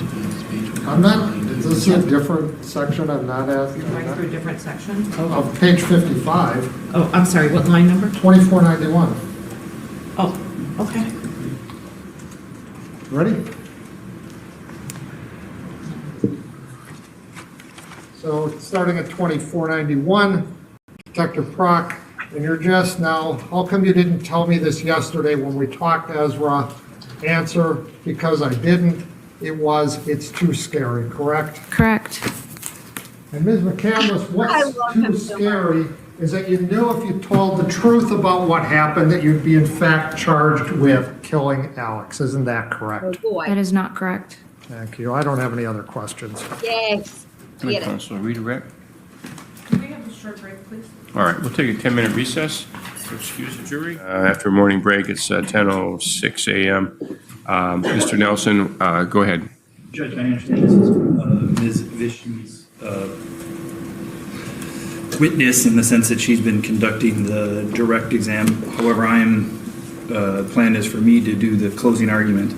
And so Exhibit 697, which is the blue 2-ring binder regarding the journals, obviously that has been entered into evidence. There's been talk by both in direct and direct and cross regarding certain entries in the journal. What I want to know from an evidentiary standpoint is, since Exhibit 697 is into evidence, other than the March 1st entry, which we all agree is not part of that, does the witness now need to make specific reference to a line for either side to make reference to a writing that's in that journal that's already been marked in evidence? Or since it's already in evidence, do we need to go through line by line and have a witness read each line that we want to make reference to in closing? That's my evidentiary question. I understand that the state has a position that we need to go through every line, and I'll let Mr. Dufour speak to that. But that's my question, because that's going to control what and how much we do in redirect. If that makes sense. Well, it does to some extent, but I'm not sure I understand the whole question. So, Mr. Dufour. Your Honor, essentially, counsel wants to know if he can basically rebut what my cross-examination is in closing by referencing portions of the journals that have not been read to the jury and shown to the jury, and/or shown to the jury. And my position is it's the same as any of these other extensive exhibits. I mean, for example, all of the texts between the defendant and Alex Woodworth have been admitted. They're part of an exhibit that's been admitted, but the court has said, no, we only talk about, you can only discuss, and the only parts that are really in front of the jury are those portions that have been referred to. The same with Instagram. I mean, we've got a 568 page exhibit 420, that has Instagram exchanges, involving the defendant. But again, the court has said, no, only the ones that have been referred to are part of the record that can be referred to in closing. It should be the same with this. If counsel is able to do that, essentially it allows them to do redirect without giving me a chance to recross, and that's not appropriate. All right. Well, in fairness, and again, counsel, Mr. Nelson, please turn your microphone on if you want to respond to that. Elaine. Yes, Judge, just briefly, I Keep going. certainly appreciate that there are other exhibits that there's been limited rulings as far as the content of those exhibits. However, my understanding of Ms. McCandless's testimony is that she testified that the table of contents regarding Exhibit 697, she had knowledge and awareness of all of the writings that are listed here other than the one from March 1st of 2018. So there is evidence in the record, without her having read it, that she's essentially aware and has knowledge of all of these items. And the question then is, do you have to read each one of those items? Because that's my understanding of what her testimony was, is she had knowledge and awareness of all of those writings.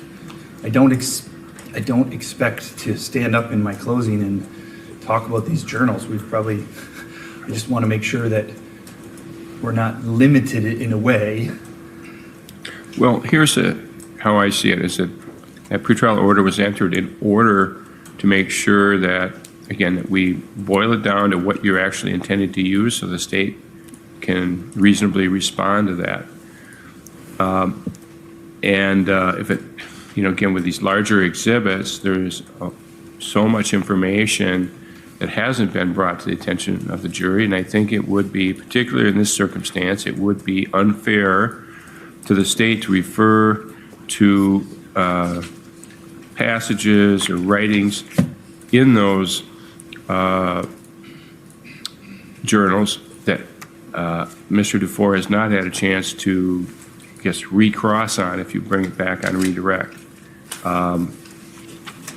So, again, each party was given, an amount of time. Nobody's exceeded that time, but certainly anything outside of what has been given to the state in terms of what you intend to use from those exhibits.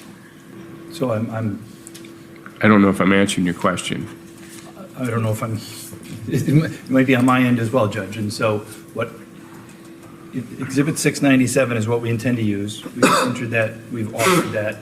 All of those journals are in. Ms. Vishny has referenced certain of those journals, right? And I certainly agree that if that entry itself wasn't discussed, that entry, I'm just randomly saying, and I don't know if this is true or not, but randomly, Just pick love and do as you will. the number 16, the innocent choice to consume. I don't think anybody talked about that, right? And so I don't think that is something that can be discussed in closing by either side unless it comes up in redirect or recross.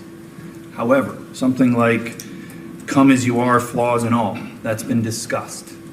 Portions of that have been read to the jury.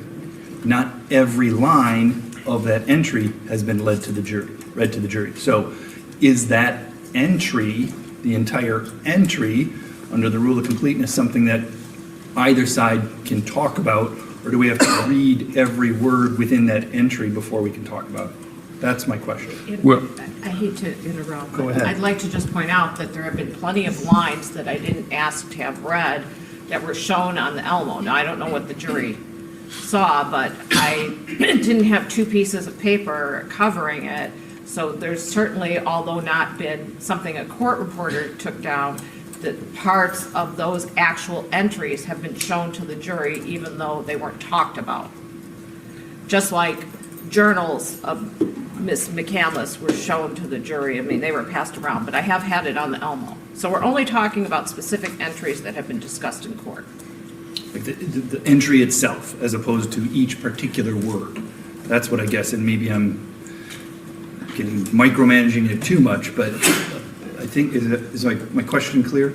Well, if the excerpts that you specifically advised the state were what you intended to use at trial, as far as I'm concerned, you can use that. They're in evidence, okay? Where you have a transcript and you've each had an opportunity to review that. The state has had an opportunity to cross-examine on that. But I believe that, again, it's in evidence and it's something that Ms. McCandless is aware of. That's the thing. This evidence is only admissible to the extent that she was aware of it. Judge, I don't think we're being clear enough. So if you will allow me, I'm just going to take an example, okay? Love and do what you will. both sides used that essay while Ms. McCandless was testifying, okay? We used it and the state used different portions. Our question is this. When Mr. Nelson gives his closing argument, can he use lines from Love and Do What You Will, that essay that neither I asked about or Mr. Dufour asked about? We're not asking, and we don't think it's appropriate to use parts of the journal that nobody asked her about, only the essays that have been asked about in the courtroom. We just need to know, do we need to read, if Mr. Nelson wants to use a line from that, do I have to ask her about it right now on redirect? Or can he just talk about that particular essay, not the whole book? Am I making this more clear? Yeah, it's a little bit more clear. I don't have a problem with that, but the state, I think, Yes, Your objects to Honor, that. the state does. First off, counsel referenced the rule of completeness. That doesn't have anything to do at all with what we're talking about. The rule of completeness just allows one witness or one party to bring in additional parts of a document or a statement that wouldn't otherwise be admissible. That's not what we're dealing with here. Our position is, Your Honor, if it has not been specifically referenced, read to by counsel in direct or redirect, or by me in cross or recross, it shouldn't be discussed. It shouldn't be mentioned in closing. The same as additional texts that may be in the same time frame as ones that have been referenced. They may even be part of the same text exchange. But if they weren't actually read, they shouldn't be discussed by anybody.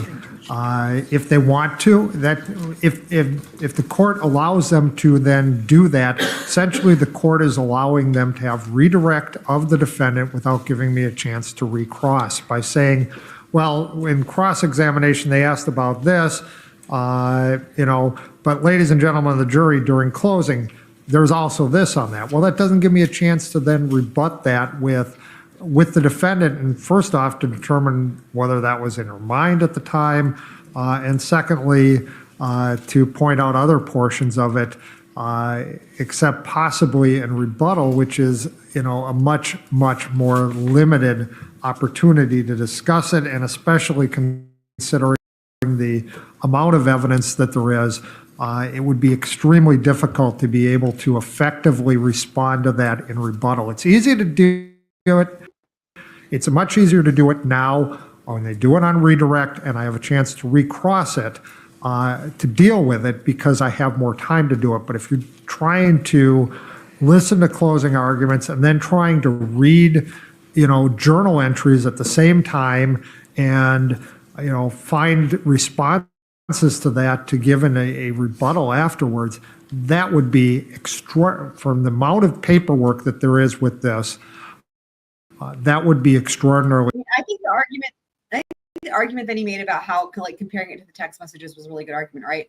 Like if there's a same conversation, but they don't use all those text messages, those other text messages can't come in. I think that was a really good argument there. Difficult and unfair. So we just believe that it's an opportunity. They're asking to be able to do redirect without doing redirect and giving me a chance to recross. All right. Well, okay. We're ready for you to roll. All right. That's all I want to say. So on this, as it relates to, again, the voluminous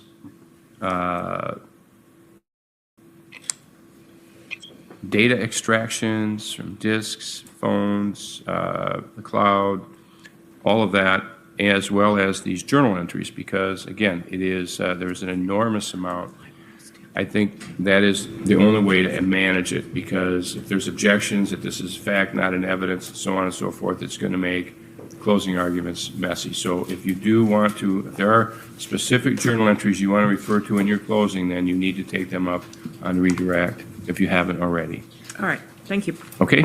And then the state has an opportunity to recross on those. Okay? I understand the court's ruling. Okay. You ready for the jury?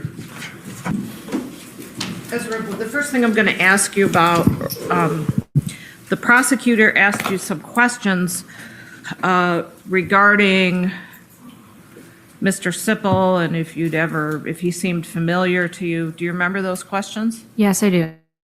Okay. Boy. And I'm going to play very briefly the part of this discussion with Detective Prock where you were asked that, the same area that the prosecutor asked you, okay? This would be L, DOJ-L. If you want it with the text on it, I have 289, it. okay. I have it available if you'd rather do No, that. we don't, we have the tape. If it's not Exhibit 289, Judge, we'll clarify the record later. Okay, it is Exhibit 289, I'm sorry. All right, so we're going to play this very short, roughly 15-second portion for you. From 45-second mark to the 65-second mark, Your Honor. All right. 20 seconds. Thank you. Okay, and I'm going to ask you to listen very carefully. Yes. And if you need it to us to replay it again, we'll do that, okay? Yes. Are you ready? Go ahead. Press and play. He's here as well to try to figure out what in the world happened. I mean, how you ended up at Don. I met Don. What's his last name? Spiegel. Spiegel? Simple. Sipple. Simple. Sipple. Sounded familiar to me because Yeah. I had a teacher with the last name Sipple. Yeah, so that's... Stopped it at the 105-minute mark. Were you able to hear what you said? Yes. What did you say on that tape? Because it's very difficult to hear. Quietly, I said, Sipple is a familiar last name to me. I had a teacher with that name. Okay.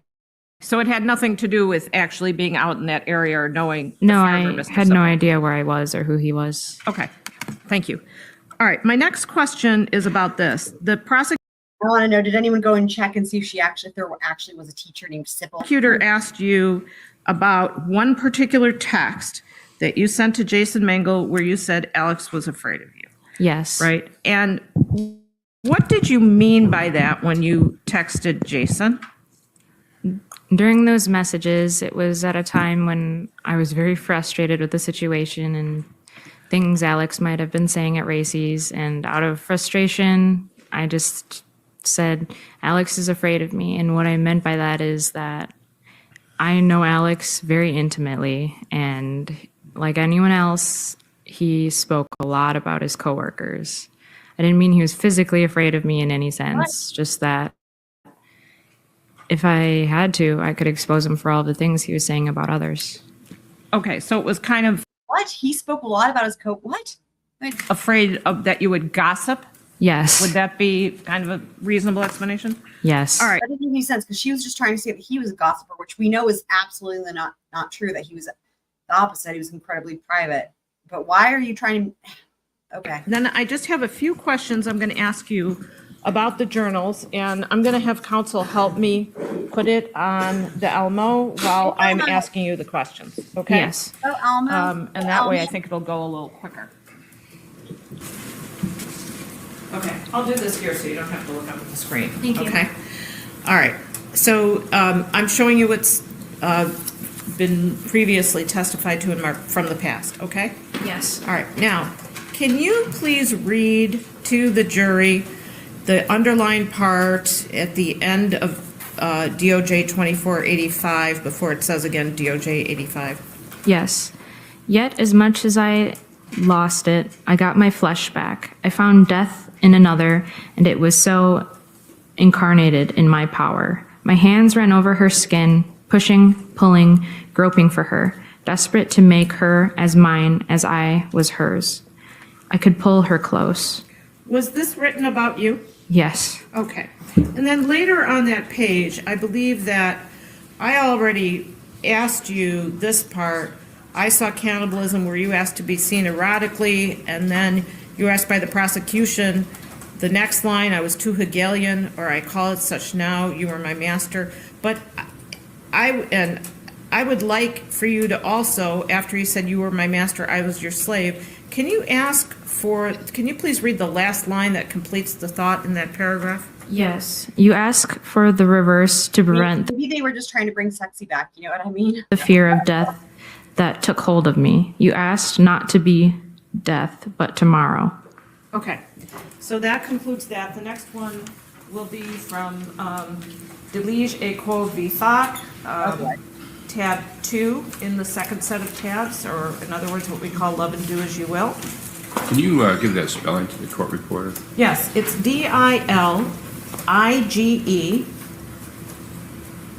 comma, QUODVISF. I wonder if she's trying to get a one up on Mr. Dufour by being like, I can pronounce Latin, you can't, or something. AC. Which that wasn't his point. I'm sure he could say, they use Latin in law school and in law, right? Like that was just him trying to point out that she's dumb, basically, right? Thank you. Okay, sure. I think you did this before, but let's just read the first 2 paragraphs, okay? That begin Yes. that essay. Love and do what you will. This is old advice passed down by St. Augustine. Rare have I obsessed over a phrase as I am now. It haunts me. I find an uncomfortable kinship with the saint.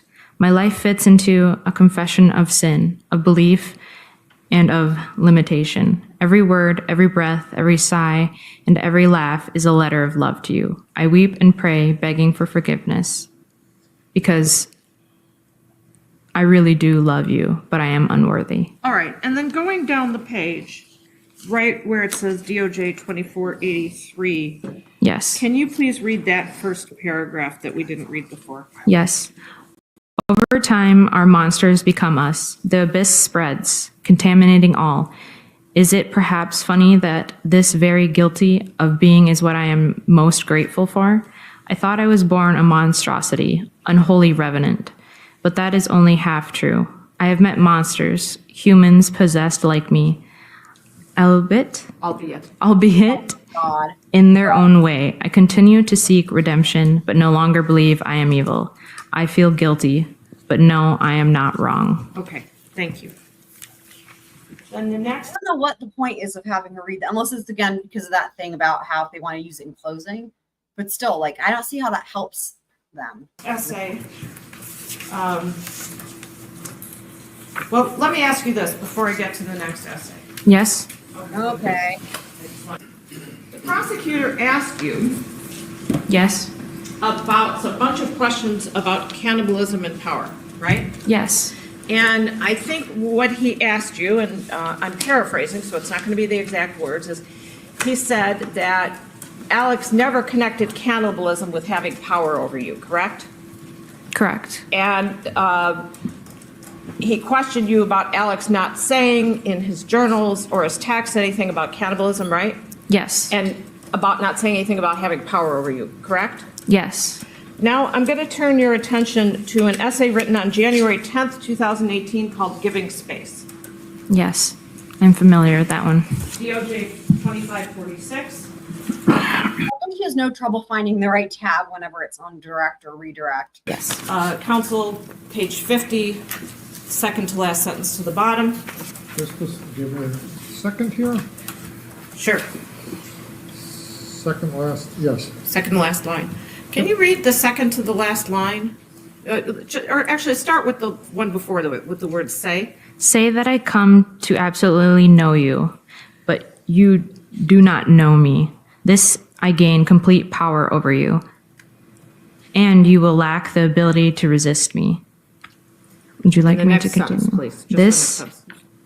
This is the case even if absolute knowing was reciprocal. Thank you. Was that about you? Yes. Objection leading. Sustained. Did Alex discuss this passage with you? Yes, of course. And the particular passage that he wrote, what did he tell you about it?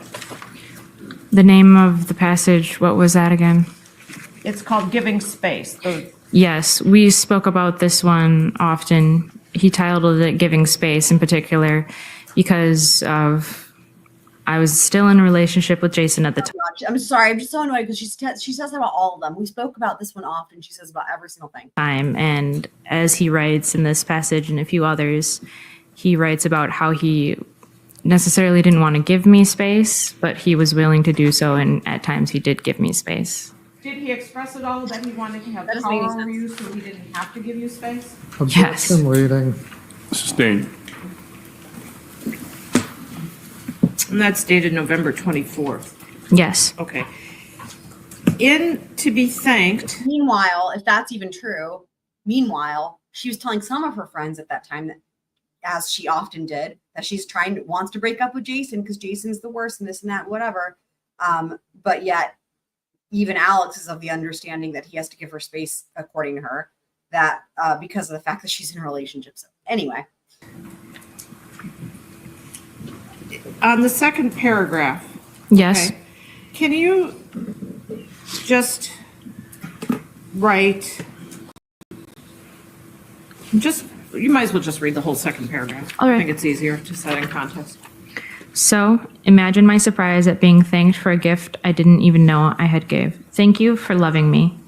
What an odd kind of gratitude. It wasn't as if I had gave you love in altruistic hopes of helping you, nor was it like I had put off any effort or lost anything by loving you. Had put any effort, right? No, yes, I had put any effort or lost anything by loving you. I am not even sure that I do love you, yet I feel that I can do what I want, which is, I suppose, a sort of indication that love is occurring. Okay, and then later down that page. Yes. At DOJ 2501, as he comes and talks to can you just read the line that is in the middle paragraph that begins with the word I? Yes, I insist on this.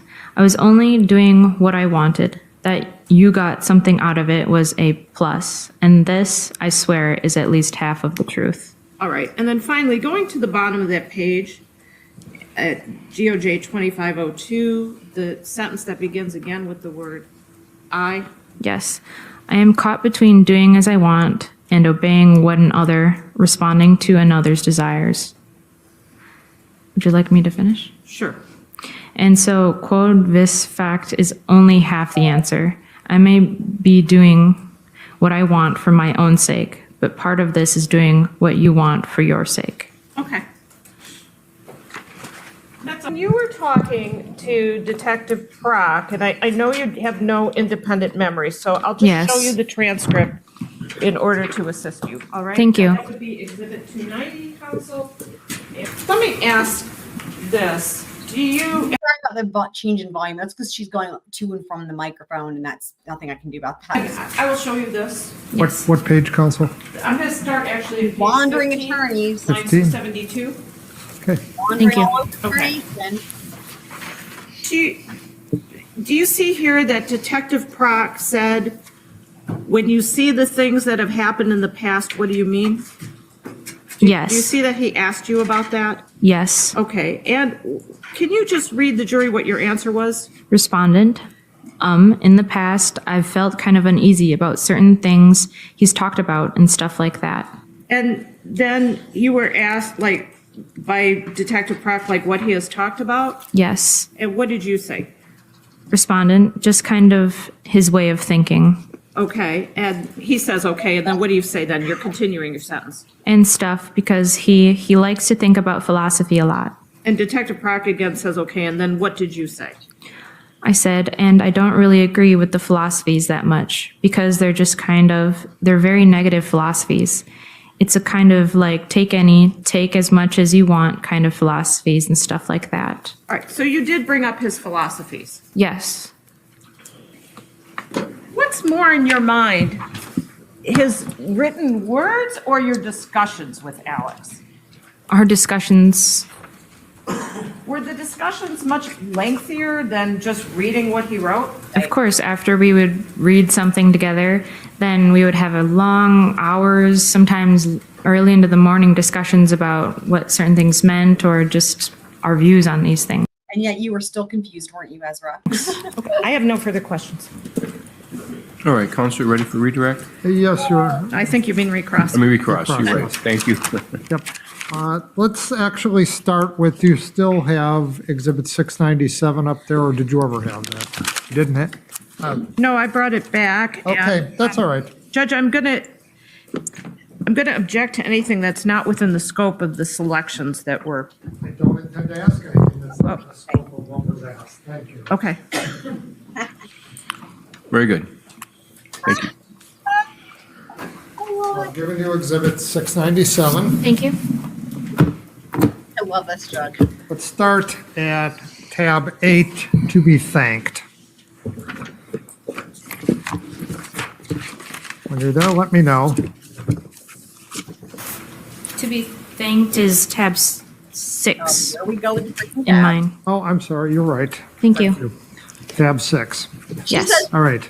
So you read She said you're right, and she said thank you. Holy mackerel. this part of this paragraph that starts, or that has, I am caught between doing. You recall that? One moment, please. That's towards the bottom of page 25. Yes. All right. So let's just continue on. I'm going to read the remainder of that paragraph. Yes. Reads, indeed, the mix produces a series of odd formulas. Yes. 1, I do what I want for my sake.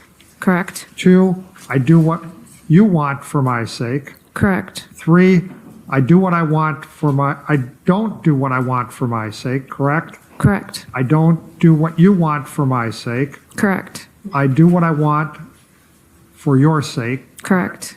I do what you want for your sake. Correct. I don't do what I want for your sake. Correct. I don't do what you want for your sake. Correct. Written like a true philosopher right there. And it continues, at least 8 combinations of what you or I want for your or my own sake. And to be transparent, I am not quite sure I can tell them all apart. I have relapsed to do what I want by convincing myself that I really don't want to do it. And I have done things for myself possessed by the notion that it was for your sake. Too often we confuse our own desires with another's, but the reverse is just as true. Correct? Correct. All right. Let's go to from the past,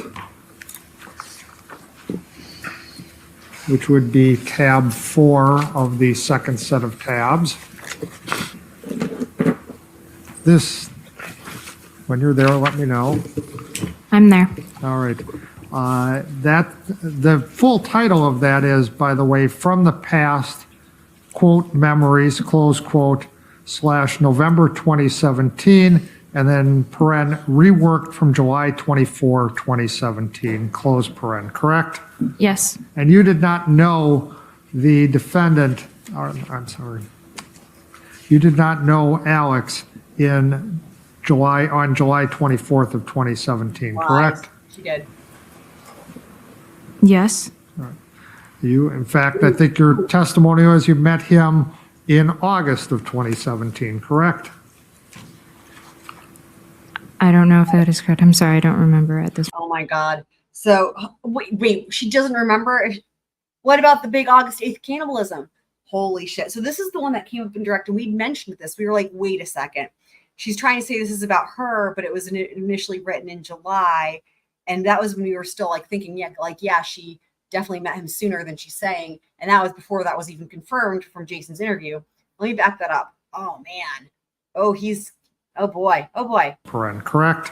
Yes. And you did not know the defendant, I'm sorry, you did not know Alex on July 24th of 2017, correct? Yes. You, in fact, I think your testimony was you met him in August of 2017, correct? I don't know if that is correct. I'm sorry, I don't remember at this point. Well, you testified you met him the day he wrote an entry that was dated August 6th of 2017, right? He means August 8th. Yes, I had read that at that time. And that's the day you said you met him, correct? Yes. All right. And didn't you testify yesterday that this one was about someone else, someone he knew before you? Yes. And in fact, the first or the third paragraph of that said, when I had my first partner, correct? Yes. And you were not his first partner, correct? No. Is that no, or that? She said no. Disagree or no? Oh. Is it correct? Is it, yes, was he correct or not? I'm not No, sure. I was not his first partner. Okay, thank you. You read a portion of what is the last paragraph on page 50. What I just want to do is I'm going to continue on from there. Alex writes, we'd become utterly powerless before one another, and our flaws would be utterly vulnerable. We would cease to see one another and merely see the facts. Correct. Two is wood, correct? Correct. Two is would dissolve into a we without hope of liberation. No distance is needed ethically, correct? Correct. You were asked some questions about Exhibit 290 and your statements where you talked about Alex's philosophies, correct? Yes, was that the transcript? All right. And you never mentioned in that time anything about his journals, correct? His journals were his philosophies to me. You didn't say he wrote essays, he wrote journals. You really need to take a look at those. They're really weird. No. I want to talk to you about the Instagram where you Judge, said- that's not within the scope. If council would let me complete my question, complete it your clearly is. Oh, The shit. Instagram where you said that Alex was scared of you. Yes. Clearly council within the scope. Thank If you. that's all you're going to cover is that line, I No, I'm going to apologize. talk about it in context. Could I have Exhibit 420? Now, Judge, then I am going to object. I am going to object. 420. So we need to approach the bench. All right, just give me a moment. Oh, boy. All right, the objection is overruled with some qualification provisions. Said that that Alex was afraid of you because he would be concerned about, or because you could expose things about him to his coworkers. That was your testimony on redirect? Yes. You never said that in that Instagram conversation, did you? I assumed it was implied. I'm sorry? I assumed at the time it was You didn't implied. say it in your Instagram. I directly did not say that. In fact, what you said was you wanted your last word, correct? Yes. You said you wanted to return a book he gave you because it just pisses you off, correct? May I see the texts? All right. You said you were afraid you might punch him in the face if he gave you a look, correct? Out of frustration, I said that, yes. And you told Jason in this, you might punch him in the face if he did his sarcastic, "you're dumb" voice, correct? Yes, I said that out of frustration. And you told Jason that you wanted to tell him to stay out of your life, correct? Yes, I was very angry in that conversation. And you wanted to tell him how much you regretted meeting him, correct? If it's in the text, then yes, I said that. And then you said, he's scared of me, correct? Yes. Thank you. Nothing else. Okay, is that it for recross? Yes, Your Honor. Okay, and Ms. Vishny, again, the court, as part of the overruling your objection, was to give you an So I'm just gonna say, this is really funny. This is her one question, stupid redirect, and she thinks it's like really awesome, like mic drop. Just, yeah. opportunity for a short additional Yes. redirect limited to that exchange. Okay, as far as that exchange, let me ask you this. When you were alone with Alex for 45 minutes in his house, did you punch him in the face? No. Nothing further. Okay, all right. Oh my God. Ugh. Ms. McCandless, you may step down and He's done. return to He's council done. table. We did it, guys. All right, we did it. There we go. She's done. She's off the stand. She's probably never happier than to get off the witness stand. So that's it for Ezra. So yes, indeed. Since since there's been all these issues with StreamYard and live streams and whatnot, I'm like really ahead of the game in terms of the next episodes. Like I already have like the next 2 done.